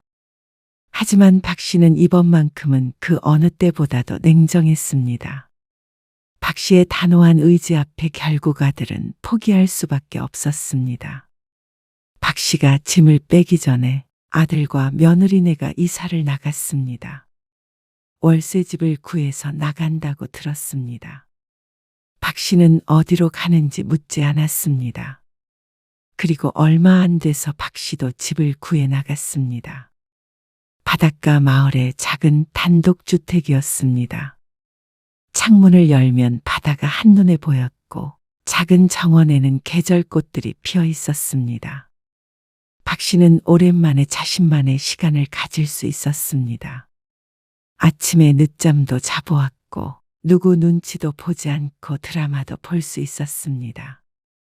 하지만 그것이 전부는 아니었습니다. 나와 한 공간에 있는 것조차 싫다는 사람과 떨어지니 박 씨도 이제서야 좀 숨을 쉴 수 있을 것 같았습니다. 며느리에게 받은 상처는 깊고 깊었습니다. 그리고 아들도 마찬가지였습니다. 떠올리기만 해도 아직은 가슴이 아팠습니다. 마을 사람들은 친절했고 동네 사람들과는 금세 친해졌습니다. 텃밭도 가꾸다 보면 시간 가는 줄 몰랐습니다. 손녀와는 가끔씩 전화 통화를 했습니다. 손녀를 통해서 아들과 며느리에 관한 소식도 종종 들었습니다. 그 정도가 딱 좋았습니다. 그 정도 거리가 부모 자식 간에 더 이상 바닥을 보이지 않는 거리였습니다. 박 씨는 며느리의 소원을 이루어 주었지만 어쩌면 자신도 이걸 바라왔는지도 모른다고 생각했습니다. 아들 며느리가 좋다면 나도 좋다 하고 자기 암시를 했지만 결국 5년간 자식을 위해 희생한 것은 변함없는 사실이니 말이죠. 박 씨도 이제는 숨통을 트고 살고 싶었습니다. 눈칫밥 먹으며 살아보니 외로움은 별것 아니었습니다. 다 스스로 마음먹는 것에 달려 있었죠. 바닷바람이 박 씨의 머리카락을 살랑거렸습니다. 그리고 그제서야 박 씨는 비로소 웃었습니다.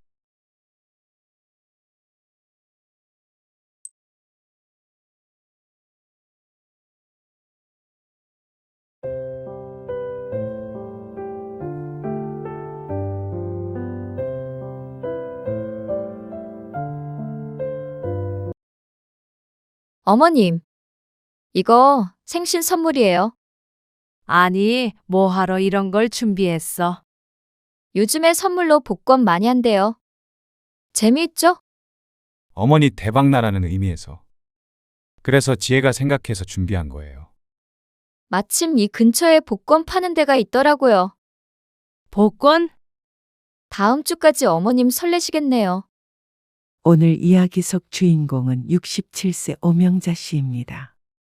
그리고 그녀의 아들과 며느리에 관한 이야기이죠. 남편을 일찍 먼저 보낸 오 씨에게는 아들은 소중한 존재였습니다. 그래서 아들이 결혼한 사람도 오 씨에게는 소중했습니다. 아니, 소중했었죠. 며느리에게 오 씨는 의미 있는 사람이 아니라는 걸 알았습니다.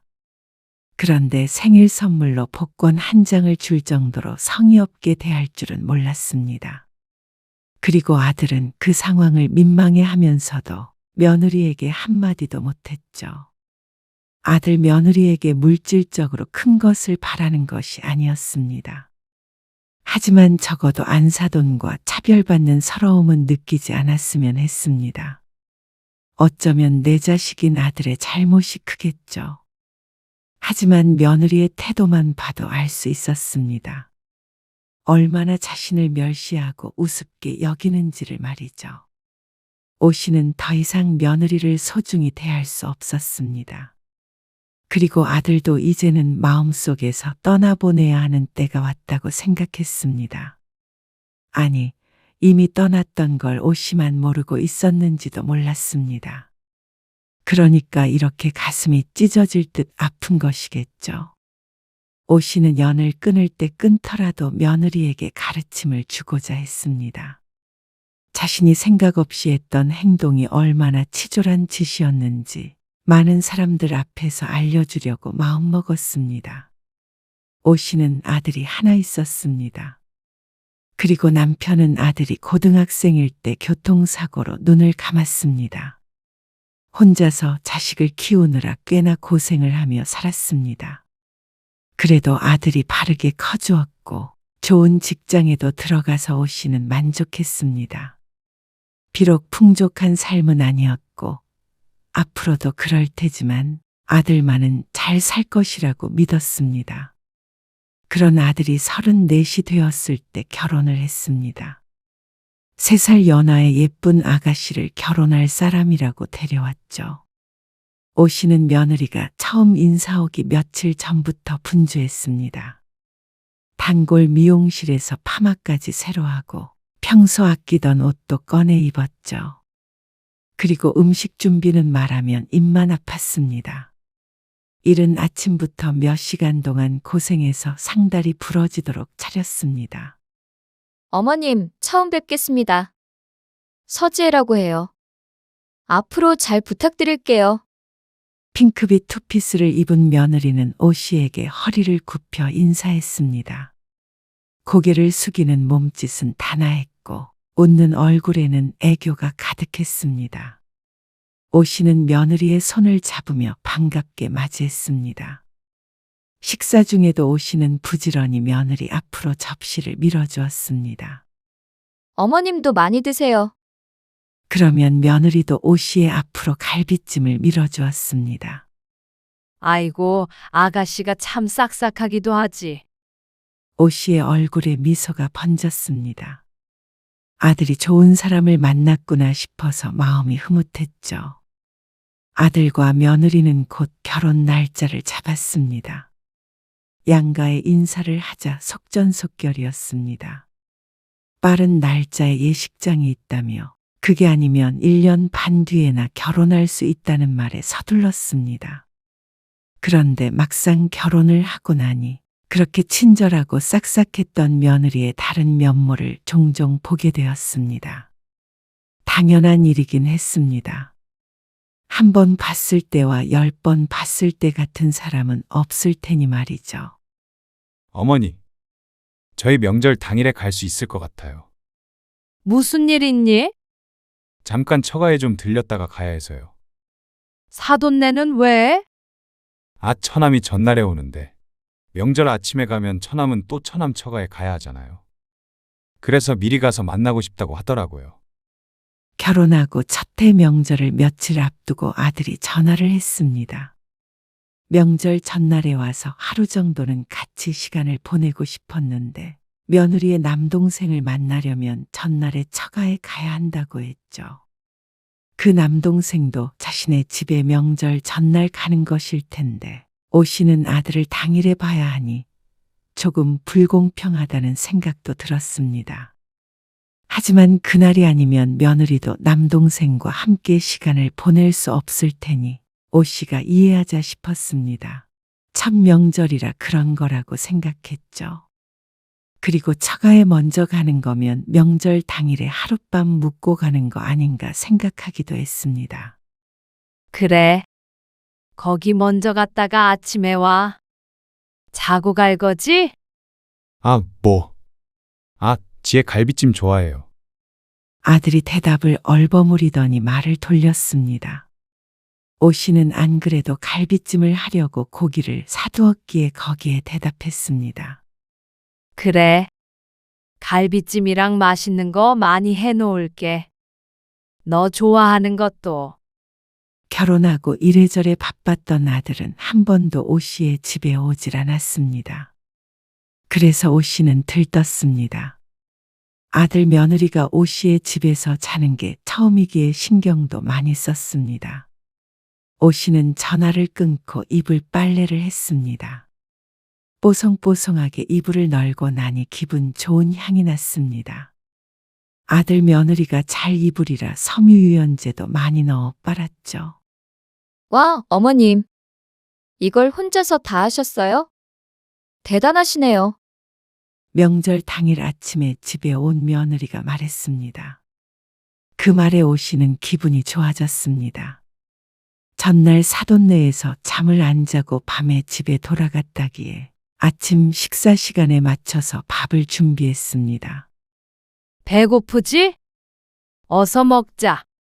한상 가득히 차려진 식탁을 뿌듯하게 바라보며 오 씨가 말했습니다. 그런데 아들이 이상하게 일그러진 표정을 했습니다. 입맛에 맞는 게 없나 싶어서 의아했습니다. 배 안 고프니? 아, 그게 숙취 때문인지 속이 안 좋네요. 그건 저도 그래요. 이어지는 며느리의 말에 오 씨는 실망했습니다. 오 씨의 뱃속만 꼬르륵 거릴 뿐이었습니다. 그러면 미리 말을 해주지. 아니에요. 안 먹겠다는 건 아니고요. 음식이 많으니까 기가 질려서. 아들 며느리가 앉아서 젓가락을 들었습니다. 그런데 속이 안 좋다는데 젓가락질이 시원할 리가 없었습니다. 결국 그 앞에서 밥을 먹은 오 씨도 얹히는 기분이 들었습니다. 식사 내내 아들과 며느리는 처가에서 있었던 일로 이야기꽃을 피웠습니다. 그 앞에서 오 씨만 이방인처럼 앉아서 눈만 꿈뻑거렸죠. 그래도 아들이 사돈네에서 가족처럼 잘 지내는구나 싶어서 마음은 놓였습니다. 잘 먹었습니다. 밥을 다 먹고 일어났는데 며느리는 식탁에 앉아서 느긋하게 물을 홀짝 거렸습니다. 좀 도와드릴까요? 아들이 결혼하기 전에는 같이 치웠지만 아들은 물으면서도 앉아있는 며느리를 자꾸만 힐끔거렸습니다. 같이 얼른 치워버릴까? 그러자 아들이 그릇을 싱크대로 옮겼습니다. 오 씨는 고무장갑을 꼈죠. 그런데 며느리는 그 모습을 보고도 꼼짝도 할 생각을 안 하는 것이었습니다. 설거지는 내가 할 테니까 너희 둘이 빈 그릇들만 좀 옮겨줘. 아, 내 정신 좀 봐. 알겠어요. 오 씨의 말에 며느리는 얼른 자리에서 일어났습니다. 다 옮겼어? 이제는 내가 할 테니까 너희는 거실에서 좀 쉬어. 설거지를 며느리 시킬 생각은 없었기에 부엌에서 내보냈습니다. 그런데 설거지를 마치고 고무장갑에 있는 물기를 탈탈 털어 널은 후에 거실 쪽으로 발걸음을 옮겼는데 며느리의 목소리가 들렸습니다. 우리 엄마 나 시집에서 일하는 거 보면 통곡하겠다. 손에 물 한 방울 안 묻히게 하는 줄 알고 자기랑 결혼시킨 건데 다음부터는 내가 할게. 자기가 중간에서 잘해야 고부 갈등이 없는 거야. 알지? 알지? 잠시 놀란 오 씨는 발걸음을 멈추고 서 있었습니다. 그리고 오 씨는 모르는 척 거실로 들어섰습니다. 작은 방에 이불 새로 빨아놨어. 거기서 자면 될 거야. 그런데 아들이 난감한 표정을 지었습니다. 아, 처가에 가기로 했는데. 뭐? 어제 다녀왔잖아. 어제는 처남 보러 잠깐 간 거고요. 그래서 오 씨는 당연히 순서를 바꾼 거라고 생각했습니다. 그래서 그에 대해 아무 말도 하지 않았고 말이죠. 그래도 정식으로 가는 건 오늘인데. 그러자 꼭 자신이 며느리 친정에도 안 보내주는 못된 시어머니가 된 것 같았습니다. 그런데 억울한 것은 억울한 것이었습니다. 어제 내내 친정에 있었으면 적어도 오늘은 오 씨의 집에서 시간을 보내는 게 맞지 않나 싶었습니다. 하지만 아들이 양쪽으로 자꾸만 눈치를 보기에 한숨만 나올 뿐이었습니다. 다음에는 자고 갈게요. 아들이 먼저 말했습니다. 그러니까 이번에는 보내달라는 뜻이었죠. 오 씨는 내심 무척 섭섭했지만 고개를 끄덕였습니다. 첫 명절부터 어디에 오래 있네 만회하며 따지고 싶지 않았습니다. 그렇게 해서 붙잡아 놓는다고 즐거운 시간을 보낼 수 있을 것 같지도 않았고 말이죠. 그런데 그게 시작이었습니다. 아이를 낳고는 더 심해졌습니다. 심신의 안정을 취해야 한다며 친정에만 가 있고 시집은 늘 뒷전이었습니다. 아니, 아들도 문제였겠죠. 모든 며느리에게만 맞추니 어머니가 무슨 생각을 하고 있는지 관심이 갈 리가 없었습니다. 별아는 언제 보여줄 거야? 아이를 낳고도 하도 찾아오지 않기에 오 씨가 물었습니다. 오 씨가 찾아가는 것도 반기는 기색이 아니라 그럴 거면 아들 며느리가 좀 와줬으면 했죠. 기다리기만 했다가는 또 명절이나 돌아와야 볼 것 같았습니다. 그러면 이번 주 주말에 갈게요.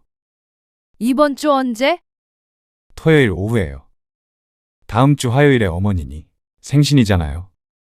미리 갈게요. 그러면 정말? 그래, 알았어. 생일에 아들네가 올 거라고는 생각하지 못했습니다. 아들 며느리는 늘 일 때문에 바쁘고 육아 때문에 바빠서 굳이 부른 적이 없었으니 말이죠. 오 씨는 토요일 오전 일찍 오시는 시장에 다녀왔습니다. 아들네 밥 해줄 식재료를 사기도 했고 마음에 드는 블라우스도 하나 샀습니다. 좀처럼 옷을 사는 경우는 없었는데 15,000원의 색깔도 예쁘고 디자인도 나쁘지 않았습니다. 생일인데 나한테 주는 선물이라고 생각할까? 비싼 것은 아니었지만 오랜만에 옷까지 사니 기분이 좋았습니다. 아들네까지 오는 날이니까 종일 들떠있는 기분이었습니다. 집에 일찍 돌아와서 냉장고에 식재료들을 넣고 블라우스를 비닐에서 꺼내어 대보고 있는데 아들과 며느리가 들어왔습니다. 저희 왔어요. 왔니? 네. 여기 케이크예요. 냉장고에 넣어야 할 것 같은데. 뭘 이런 걸 다 사왔어? 그렇게 말하는 오 씨의 얼굴엔 한바구음이 띄워져 있었습니다. 아이고, 우리 예쁜 별아. 너무 오랜만에 보는 손녀딸이었습니다. 손녀를 안고 우르르 까꿍하고 있는데 아들이 말했습니다. 어머니, 이 블라우스 사셨어요? 아들이 오 씨의 블라우스를 보더니 고개를 갸웃거렸습니다. 이거 장모님 선물 드린 거랑 엄청 비슷하네. 비싸던데. 말끝을 흐리다가 아차 싶었는지 얼른 입을 다무는 아들. 그때 갑자기 며느리가 끼어들었습니다. 맞아요. 백화점 다녀오셨어요? 저번에 저희 엄마 생신에 진석 씨랑 같이 고른 건데. 40 얼마 했지? 근데 아들은 알 것이 분명했습니다. 오 씨가 백화점에 가서 40만 원이 넘는 블라우스를 살 일이 없다는 사실을 말이죠. 백화점에서 산 건 아니고 비싼 거 아니야. 그러자 며느리가 대꾸했습니다. 에이, 그래도 디자인이 엄청 비슷해요. 어머니는 뭐 가성비 있게 사신 거죠, 그럼. 예쁘긴 해요. 하지만 그 말이 위로가 되지는 않았습니다. 오 씨는 직접 산 시장표 블라우스, 안 사도는 아들네가 선물로 준 백화점 블라우스. 가성비의 문제가 아니라 디자인은 같아도 그 값어치가 같을 수는 없었습니다. 어쩐지 자식에게 자신이 시장통 블라우스 정도의 존재인 것만 같은 기분을 지울 수가 없었습니다. 하지만 그 블라우스를 며느리가 아기를 가지고 차인하게 사준 것도 아니고 오 씨 손으로 직접 산 건데 질투하는 것이 참 치사스럽게 느껴졌습니다. 손녀를 보고 있는데 며느리가 조심스럽게 얘기를 꺼냈습니다. 어머님, 지난번에 별아 돌잔치에 입히라고 옷 보내주셨잖아요.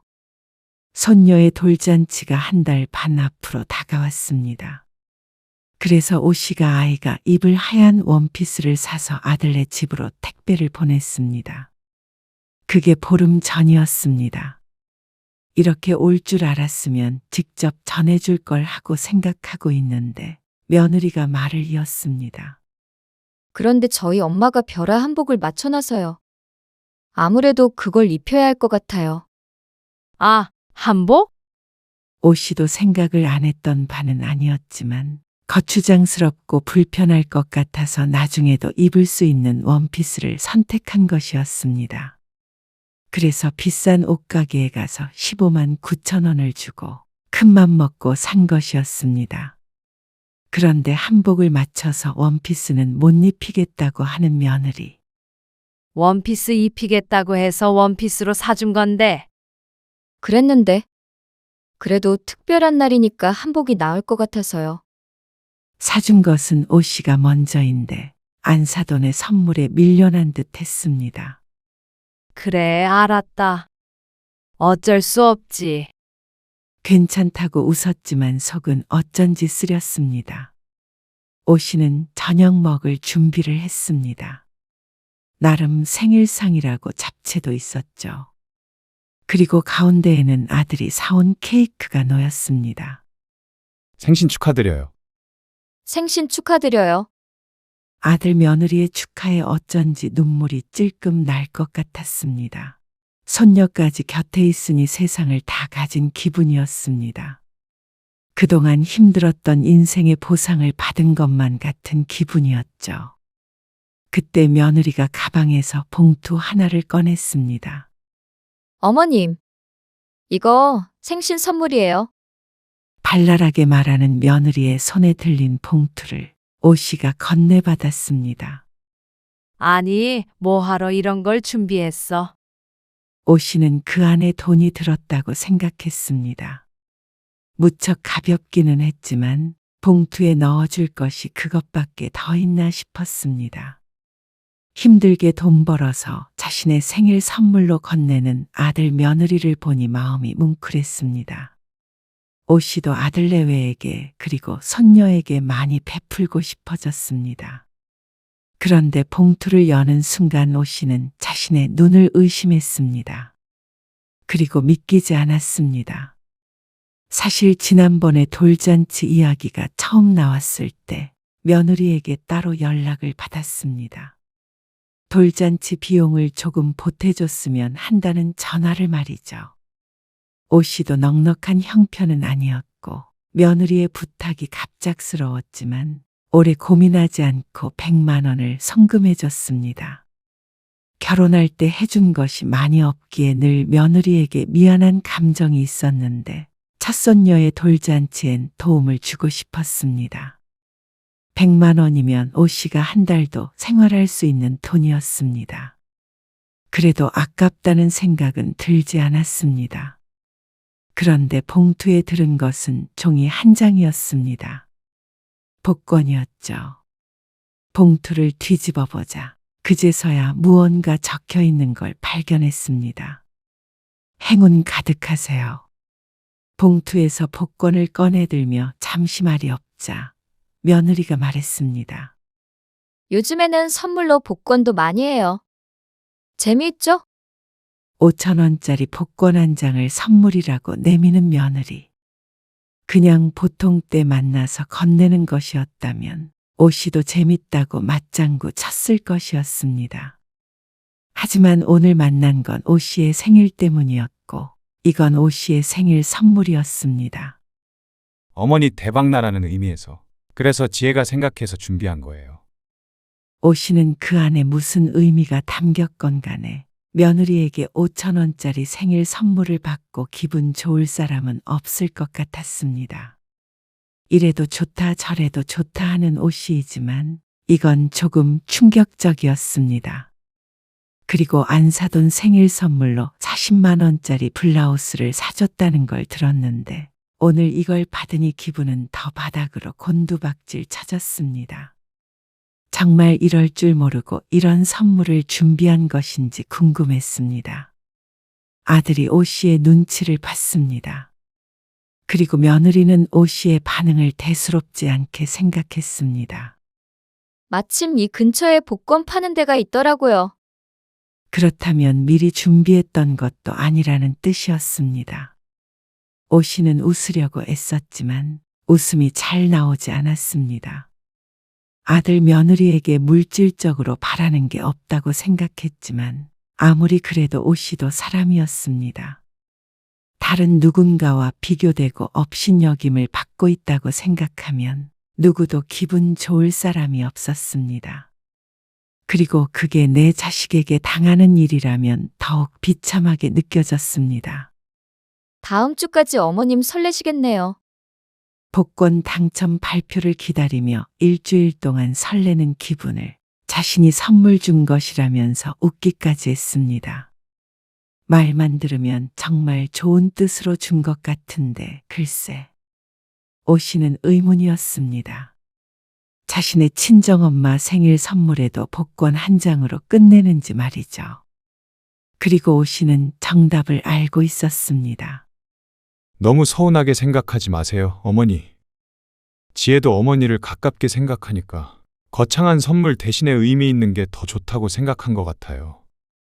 때리는 시어머니보다 말리는 시누이가 더 밉다는 말을 이런 식으로 몸소 깨닫게 될 줄은 몰랐습니다.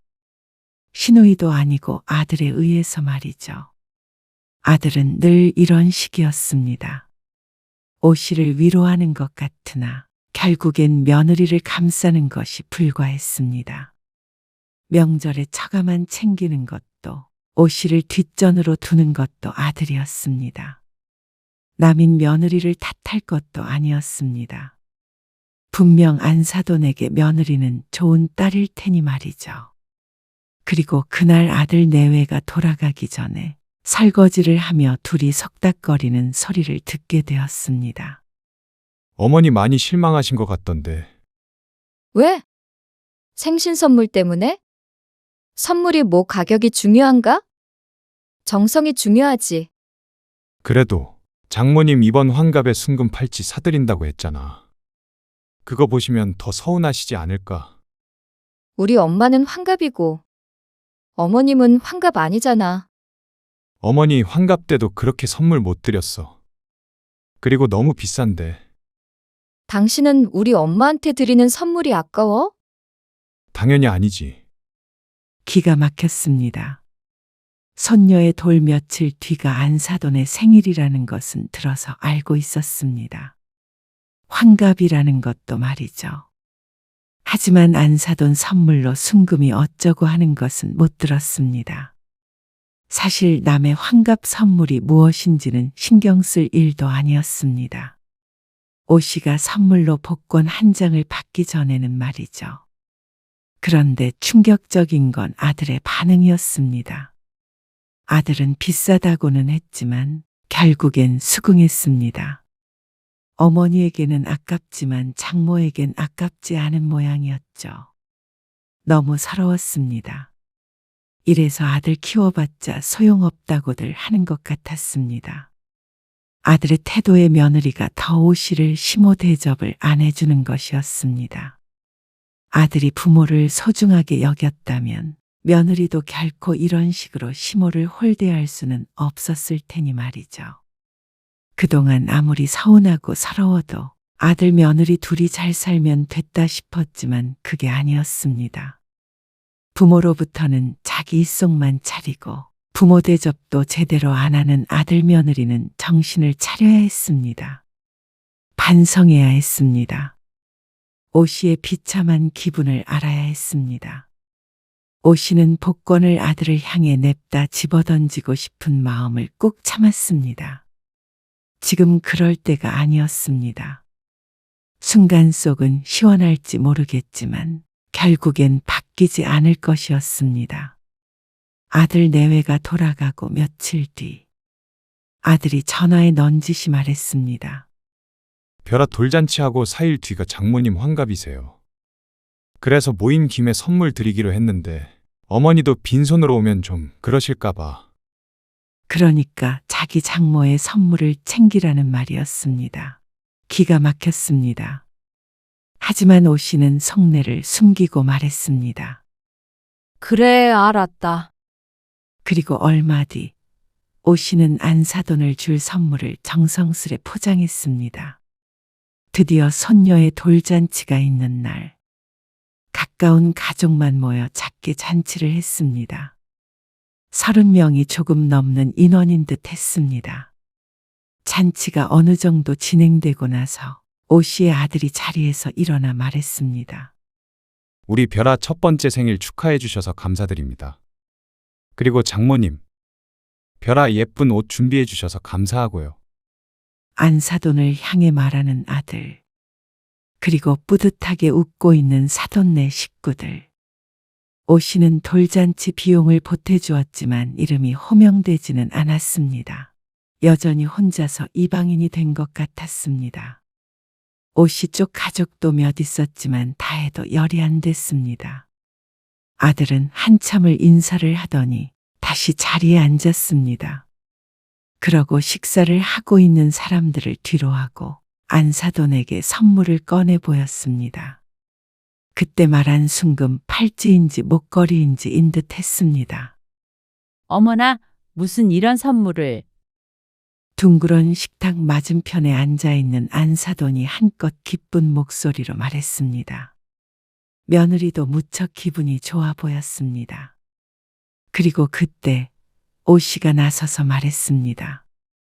사돈 축하드립니다. 여기는 제 선물이에요. 환갑이시라고 들었어요. 어머나, 이런 거 준비 안 하셔도 되는데. 오늘 별아 돌잔치인데 제가 호강하네요.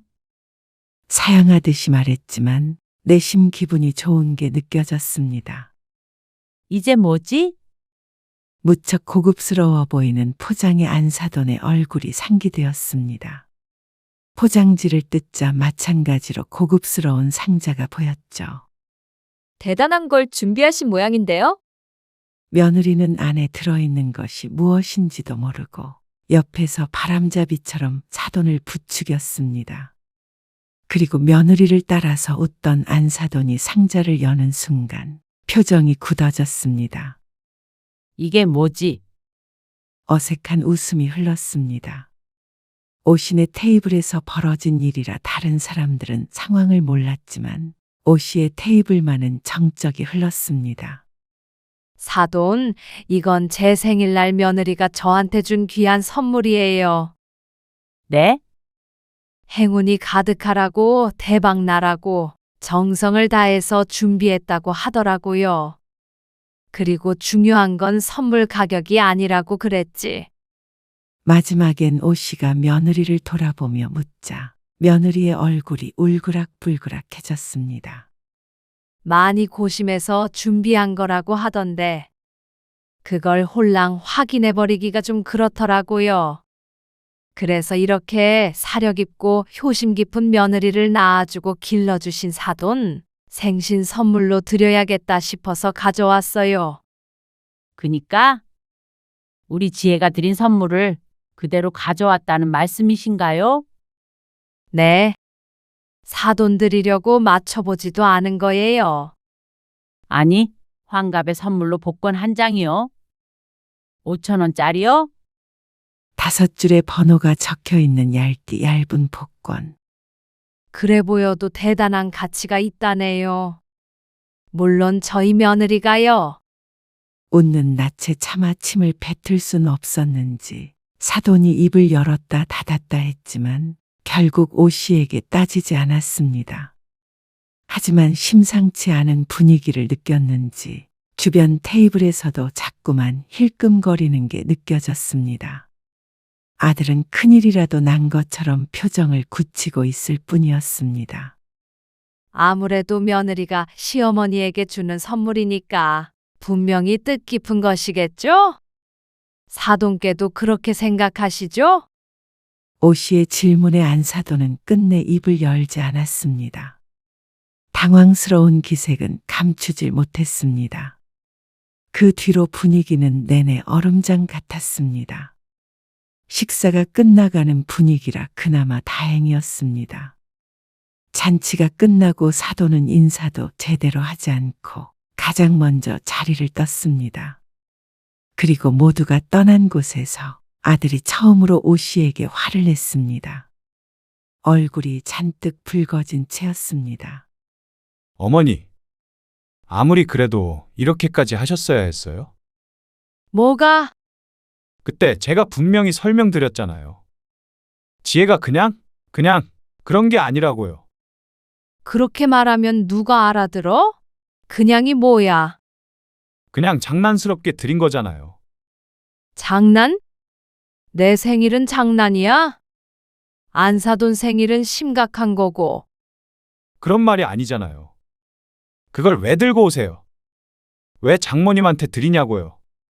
이번에는 어머니가 너무하셨어요. 저희 입장만 곤란해지게. 어머님 너무하세요. 왜 이 자리에서 저희를 망신 주려고 그러세요? 망신? 복권이 왜 망신이냐? 너희는 그럼 나한테 망신스러운 선물을 줬다는 거야? 잠시 말을 잃은 며느리. 그래도 뭐가 그렇게 억울한지 계속 울먹거렸습니다. 하도 좋은 선물이라길래 안사돈 환갑에 딱이겠다고 생각했는데 뭐가 잘못됐니? 서운하면 말로 하셔야지. 이건 정말 아니었어요. 다 있는 자리에서 유치하게 이러셔야겠어요. 난 도무지 이해가 안 간다. 너희는 나한테 이런 선물 줘도 되고 사돈한테 나는 이런 선물 주면 안 된다는 거야? 아니, 왜 자꾸 비꼬기만 하고 본질을 흐리세요? 헛웃음이 나왔습니다. 그런 말할 자격이나 있나 몰랐습니다. 본질? 본질이 뭔데? 너희가 나를 무시하는 거? 어머니, 만약 오늘 내 선물이 창피했다면 너희는 창피해야 하고, 내 선물이 자랑스러웠다면 너희도 자랑스러워 하는 게 맞겠지. 아들 며느리는 할 말을 잃었습니다. 오 씨는 먼저 자리에서 일어났습니다. 그런데 아무리 봐도 창피한 것 같은데, 나도 나한테 창피한 선물 준 아들 며느리에게 실망이다. 오 씨는 아들 내외를 남겨두고 집으로 돌아왔습니다. 속은 어느 정도 후련했지만 그렇다고 상실감마저 없는 것은 아니었습니다. 오늘부로 오 씨는 마음속에서 아들을 놓았습니다. 오 씨가 스스로를 소중하게 여겨야 남도 오 씨를 소중하게 생각하는 법이었습니다. 그렇다면 오 씨가 스스로 소중하게 여기는 방법은 이것이었습니다. 나를 함부로 생각하는 사람과는 멀어지기. 그것이 설령 친아들이어도 말이죠. 오 씨는 그날 이후로 아들의 전화를 받지 않았습니다. 그러자 평소에는 전화도 잘 안 하던 아들이 오히려 안달을 냈습니다. 정말 이러실 거예요? 아버지도 안 계신데 저한테 남은 가족이 어머니뿐인데 이렇게 연을 끊으려고 하시면 저는 어떻게 해요? 마지막이라고 생각하고 받은 전화통화에 아들이 말했습니다. 너한테 가족은 내가 아니라 별아랑 별아 엄마 그리고 처가 식구들 뿐이었잖아. 앞으로도 그럴 것 같고. 그러니까 넌 네 가족들하고 행복하게 지내. 나도 내가 알아서 잘 지낼 테니까. 어머니, 그러고 나서 반년간은 아들과 통화를 하지 않았습니다. 아들에게 장담했던 대로 오 씨는 오 씨 나름대로 잘 지냈습니다. 어차피 아들이나 며느리는 늘 바빠서 1년에 몇 번 보는 게 다였으니 오 씨의 생활에는 전혀 변화가 없었습니다. 명절에는 조금 쓸쓸했지만 오히려 서운함을 느끼는 것보다는 나았습니다. 늘 마이너스보다 제로가 나았죠. 그런데 아들네는 아닌 모양이었습니다. 7개월쯤 됐을 때 며느리에게서 전화가 왔습니다. 어머님, 죄송해요. 당시엔 오 씨의 잘못이라며 울던 며느리가 뜬금없이 마음을 바꾼 것이었습니다. 며느리는 울먹거리는 목소리로 그간에 있었던 일들에 대해 이야기했습니다. 처음엔 며느리 편을 들었던 오 씨의 아들이 시간이 지나며 며느리 탓을 했다고 했습니다. 그러면서 앞으로는 사돈에게도 선물은 복권으로만 드리자고 했다는 말을 꺼냈다는데 아들이 그런 말을 할 줄은 몰라서 오 씨도 내심 놀랐습니다. 저희 엄마도 복권이라면 치를 떨어요. 그래서 더 입장을 바꿔서 생각해보니까 제가 잘못했습니다. 어머님 생각을 안 했어요. 최근에는 꽤나 둘 사이가 삐걱거렸고 며느리는 오 씨와 화해해서 아들과의 사이를 돌려볼 생각인 것 같았습니다. 하지만 복권만이 오 씨가 연을 끄는 이유의 전부가 아니었습니다. 수없이 많은 상처의 마음에 문을 닫은 것이었죠. 그리고 그 문은 아직 열릴 기미가 안 보였습니다. 지나가다 복권을 봐도 그날 일이 안 떠오르면 그때 생각해보마. 그러고는 전화를 끊었습니다. 이제 오 씨는 아들네가 안 와도 손녀를 못 봐도 서운하지 않았습니다. 오히려 마음이 편했습니다. 더 이상 기대하지 않으니 실망할 일도 없었죠. 혼자 사는 외로움보다 자존심을 지키며 사는 게 이제는 더 중요했습니다. 오 씨는 이제 진짜로 자신만의 삶을 살아가기로 마음먹었습니다. 아들이 언젠가 진심으로 뉘우치고 돌아온다면 또 마음이 바뀔지는 모르겠지만 지금으로서는 이것이 최선의 선택이었습니다.